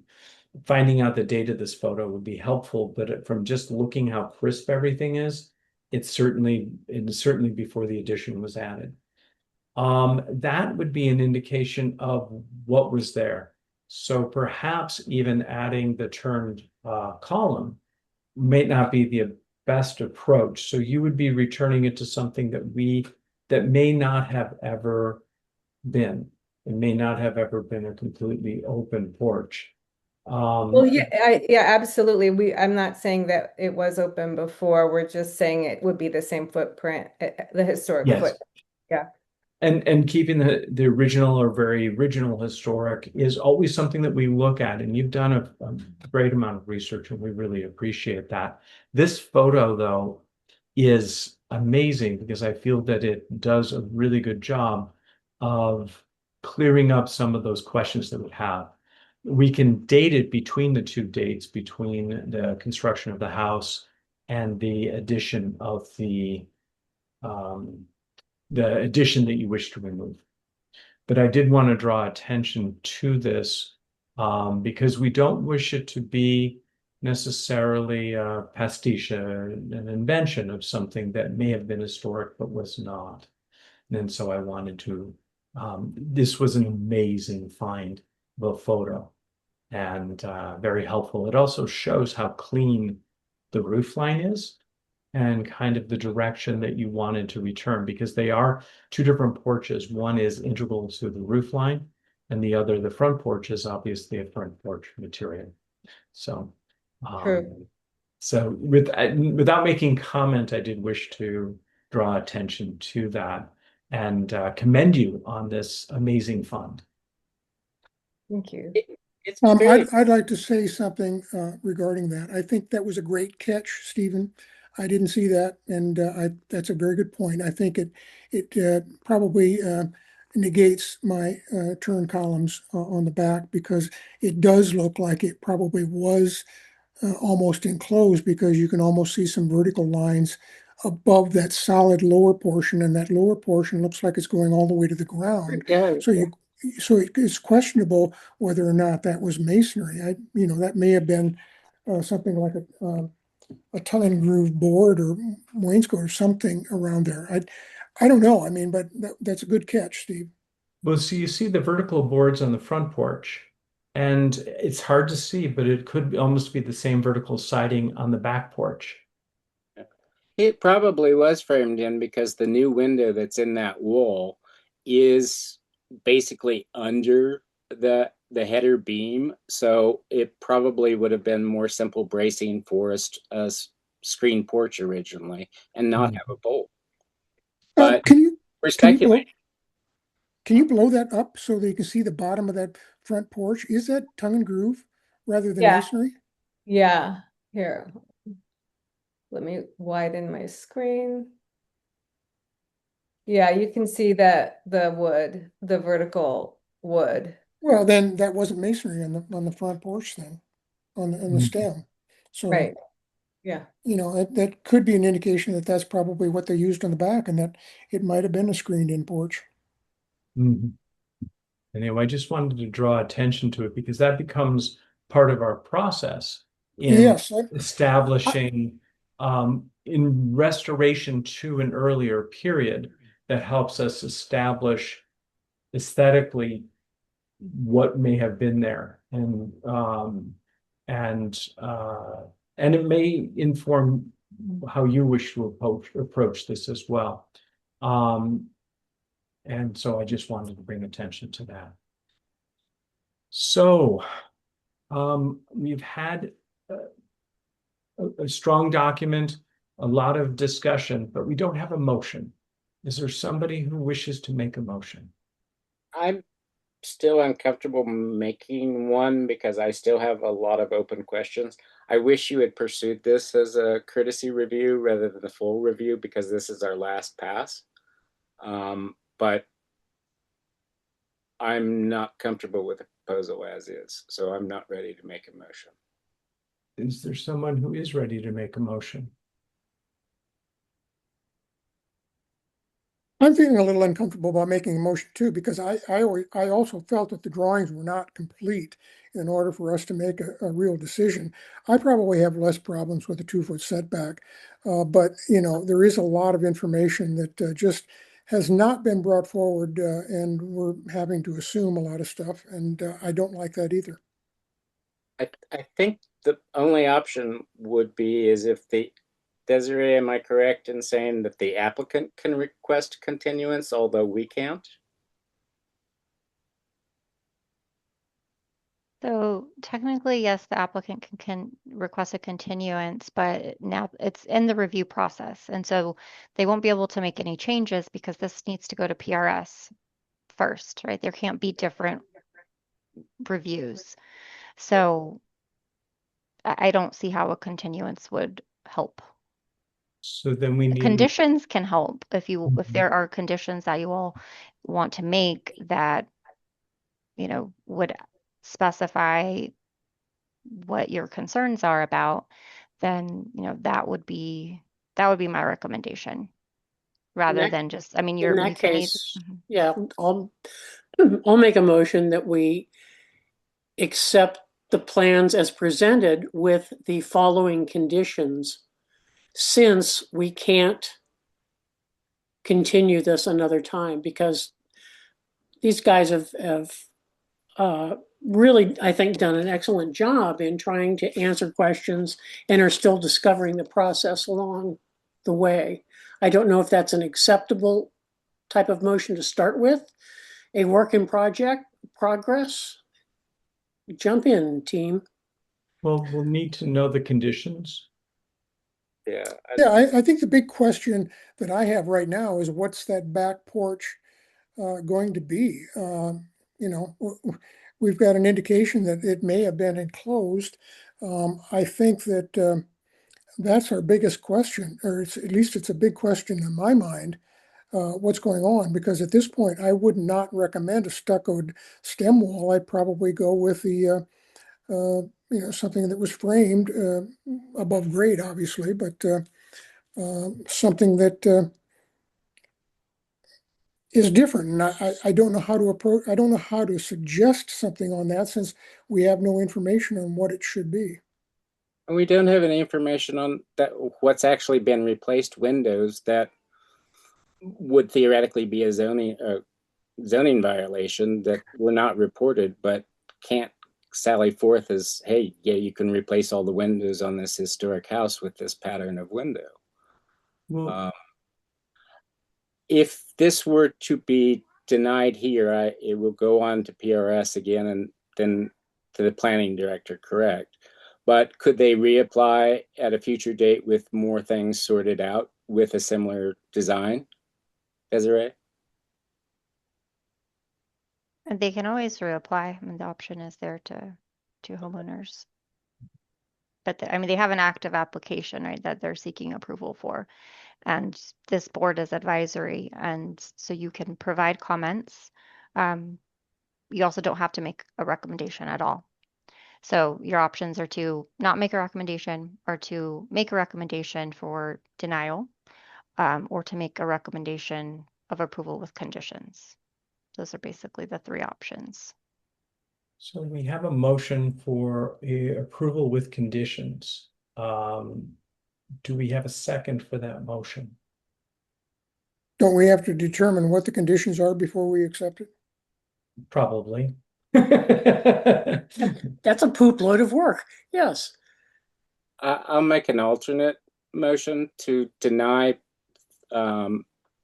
this application due to incorrect elevations, non-measured elevations, still an incomplete information on the restoration of what appears to be a fairly original screen porch, information on the window replacements on the contributing structure that have already been made, and to accommodate or redesign functional services on the ADU, and possibly consider some window changes that would be more compatible with window wall type projection recession and forms in Armory Park. Sounds like we need a secretary. Also, John, you mentioned earlier that basically by tearing down that addition, you're taking 200 square feet away from the original square footage of the house. Now, I'm looking at that picture, the original picture, and the back of the house seems to be, not something accidental. Okay, there seems to be, a window. Okay, it's a full structure. Somewhere down the line, yes, that structure was tampered with and lessened to a large extent, cannibalized, I will call it, but I would, maybe, bring in the fact that the original form of that addition should definitely be, considered. Okay, maybe brought back. Okay, since it came, at a period of significance. Okay, and it adds to the building. If you look at that picture, that back, what we call a sleeping porch, okay, is actually very handsome. Okay, it brings something to the structure. So I think it should be considered in future plans. I I don't feel comfortable at creating a motion that tells an applicant what they must do in a restoration project, is why I didn't use the language. But is there a second for us to even discuss this motion? No, there is not, and let me withdraw my motion. Thank you, Martha. Yeah, So we need a second on John Burr's motion. I'll second. I'll Okay. second John's motion. Thank you. Questions, comments?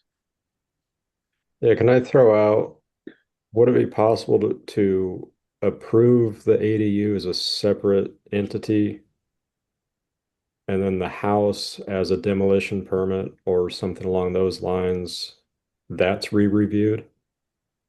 Uh, That the ADU construction is contingent on the porch being demolished. So one can't happen with the other, but at least we can keep them moving with the ADU. well, I mean, I don't feel comfortable saying until the board collectively decides what's appropriate in terms of adaptations to ADU plans until it's discussed in the design guidelines process. But I'm uncomfortable adding a 4 foot by 4 foot single pane or double pane of glass in a wood frame right at the corner of what purports to be an adobe structure right on the ground. There just isn't an example in the neighborhood like that. And it should be, in my mind, farther up the wall and not as close to the corner. But these are secondary structures. They are of their time. Maybe everyone else doesn't feel like that, and maybe it is not visible enough from the street to bother with it in this particular case. But the simple fact that if we don't approve the demolition for the proposed demolition of a significant portion of the contributing structure, then the ADU will not fit on the lot unless it is built right up against it with varying surfaces and no access points. So I don't know. So I'm going to draw attention that we have a motion and we have a second. Could we bring the north elevation of the ADU unit up? I'd like to take a look at that. I saw that as something different. I don't know why, but The north elevation, yes. So initially this wasn't requested. This was was a later thing. This is, me, a homeowner, not hiring an architect, trying to get a drawing out of AI, and it's really bad, and I know that. And this was the best that AI could do, and it's really bad, and I know that. But this is No. like, we know what it looks like, Right. and this is what it would look like from, the back, right? So I And think it was the ADU that he was yeah, talking about. So the ADU plans are really so I complete. have So all we can, those, yeah. yeah, go to they're the really complete. They're Mhm. towards the bottom, but they do show the fan exhaust area of the device in its location placed at the back. Oh, here Even we go. not on the site plan. Yeah. Um, There we go. here is the actual, the What- elevation. what is That that? won't have installation clearance for that sort of device in that Oh. close up against a fence. It's the south elevation we're looking at. That That window is what you're yes. talking about. That would not be visible from the alley. No, for some reason I didn't notice it. I don't know. I couldn't read the note because when I blew the drawing up, everything's blurred. I can't tell what it was. I couldn't believe that was a window either. But if it's a window, yeah, I would agree. Why is the window that low? We are not the designers of this. This is how Silva and Havens designed the ADU. I mean, I've been inside of the ADU, and um, it was a design choice, and it doesn't have to be there. It definitely doesn't have to be there. Like, we're not married to that window. You have a double hung on the east side, which I very much appreciate, and the square window and the small awning on the west side are minimal. And because it's a small awning right next to the east face, it should theoretically be a little bit more into the window stall and away from the corner. But that big of an opening just right on the ground is really an unusual form in an HPZ. Yeah, I hear you. I I don't have strong feelings about it. And I think the Mikey blocks are 1 by 4 by 10.5 inches. So you could move it up 2 feet or in Mhm. a little bit, or I mean, or use a Sure. corner block in the corner. So there's a Sure. lot of variations that would make it a little bit more compatible. And the Yeah. general form, though, doesn't bother me. Yeah. I It's will just say it's that so close to the ground. corrugated we usually do on accessory structures, not primary structures. And now that ADUs are different roofing, but I can understand for cost and other things. And there is a lot of that in your district. So I wasn't going to give you any beef about that. The general form's not all that bad. It really isn't.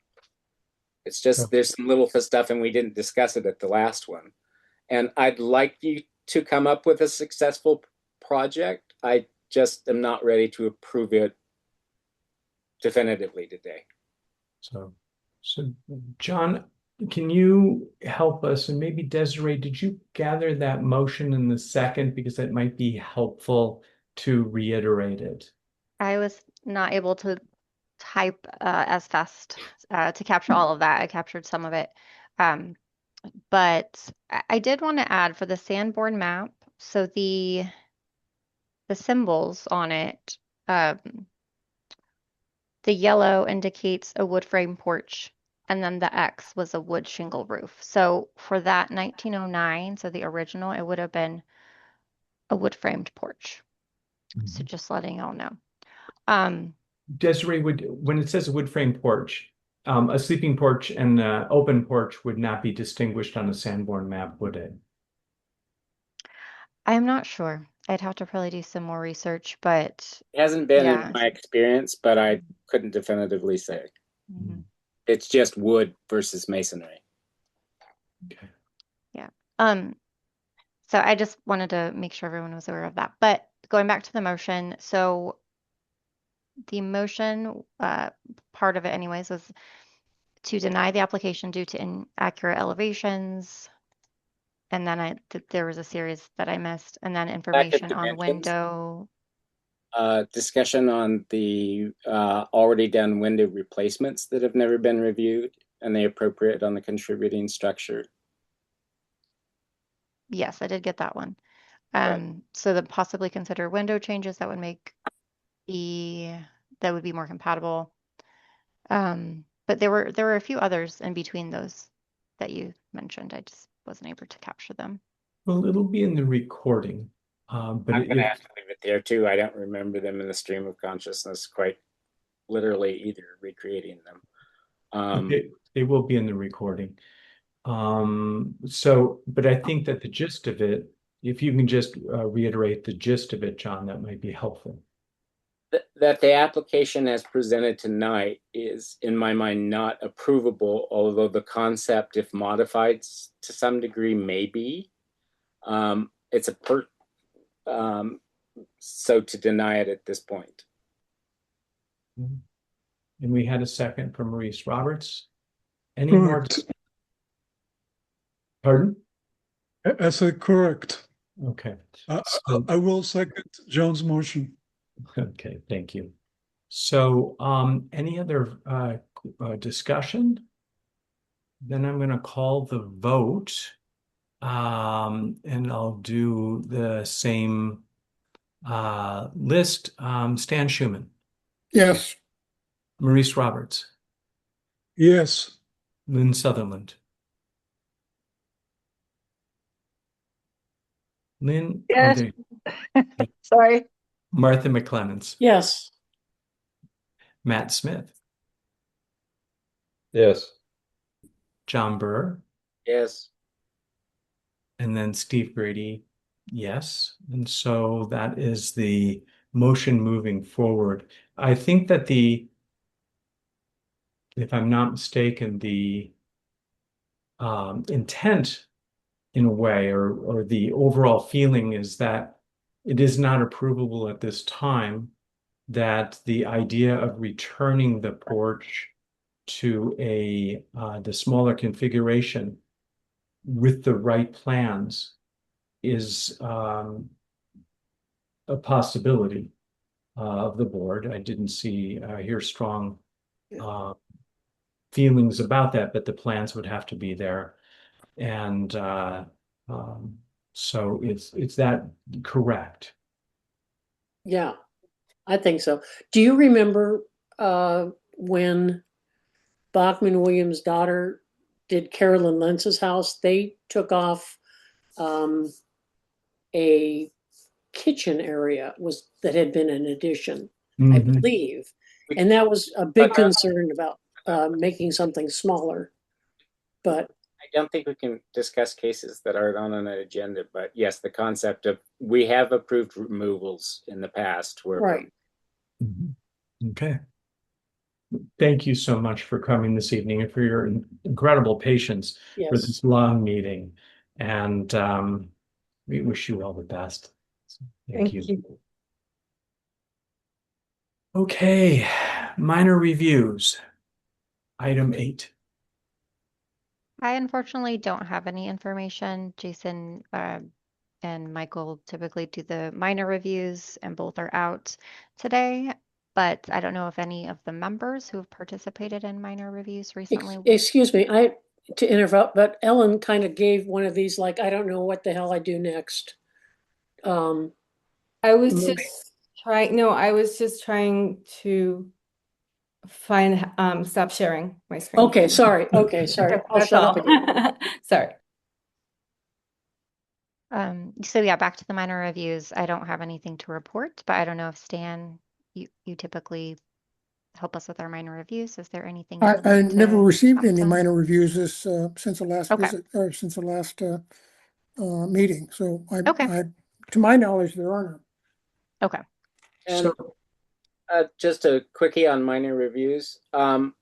If Steve is free someday, or Stan's doing a great job, but if it gets swamped, I'm happy to offer, and there may be somebody else on the board. So can we look and adjust a schedule that would be available to staff so that Stan, I know you leave sometimes in the summer. Yeah. I don't know if you are this year, just so that we can have an open dialogue so that we always do present at a minor review when they're scheduled. Is that okay, Desiree? Okay. Yeah, I mean, we send them to whoever the board kind of delegates as the minor review person. So I if would like it's I would like to move that the minor review people are first Stan Schuman and then second John Burr, or Stan Schuman and John Burr, and then whoever can most easily or readily attend would do that. Can I do that, Desiree? yeah, I think so. Okay. Do we have a second for that? Second. Okay. All those in favor? Oh my goodness, I gotta go through that list. Since it is a motion, Stan Schuman, Yes. Maurice Roberts, Yes. Lynn Sutherland, Yes. Martha McClements, Yes. Matt Smith, Yes. John Burr, Yes. Steve Grady, aye. Well done. Thank you. And thank you, John. Okay, I think we're almost there. Call to the board. I just want to thank staff for really good training on the 21st of March. I've been to about 14 of them, and it's the best one in the last 12 years I can recall. And I was very optimistic Wow, that the thank city is you. getting a lot of their stuff together and addressing things that we've all been hoping for. So I want to thank you. Oh, Please share I that. appreciate that. Thank you. Appreciate that. And thanks for coming. I really appreciate you all coming. Sure. Anything else to the call to the board?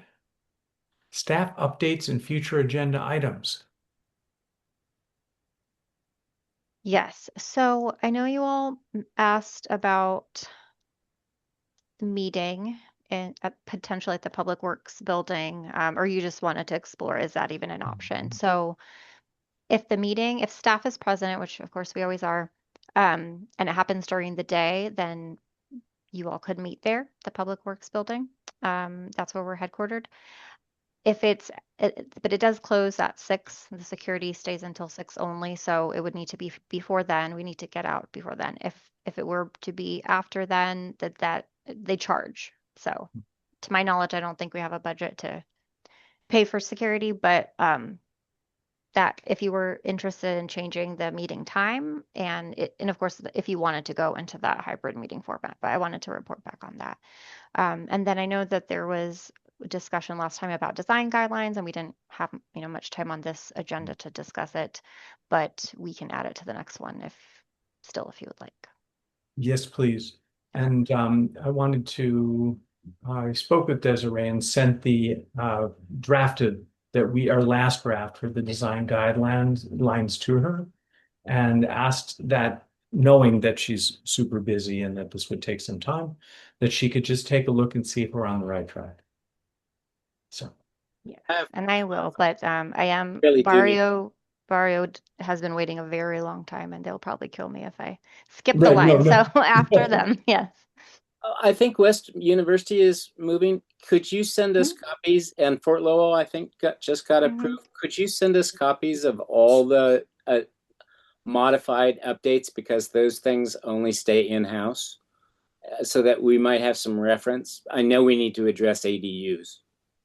I can send you the latest drafts. They haven't been approved yet, Okay. but I mean they're public information. I can send that to you. Thank you. Great.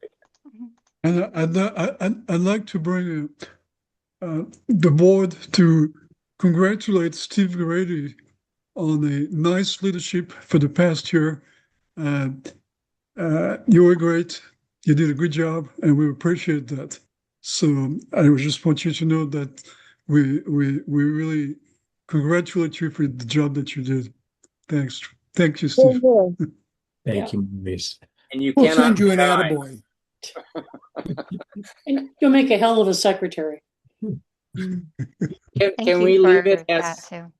Can we leave the meetings as hybrid? The school's still an option. Can a projector and a screen work, or do we need to have a widescreen TV to do a hybrid at a location? We could probably come up with one for the church, which would be more accessible if we do it there.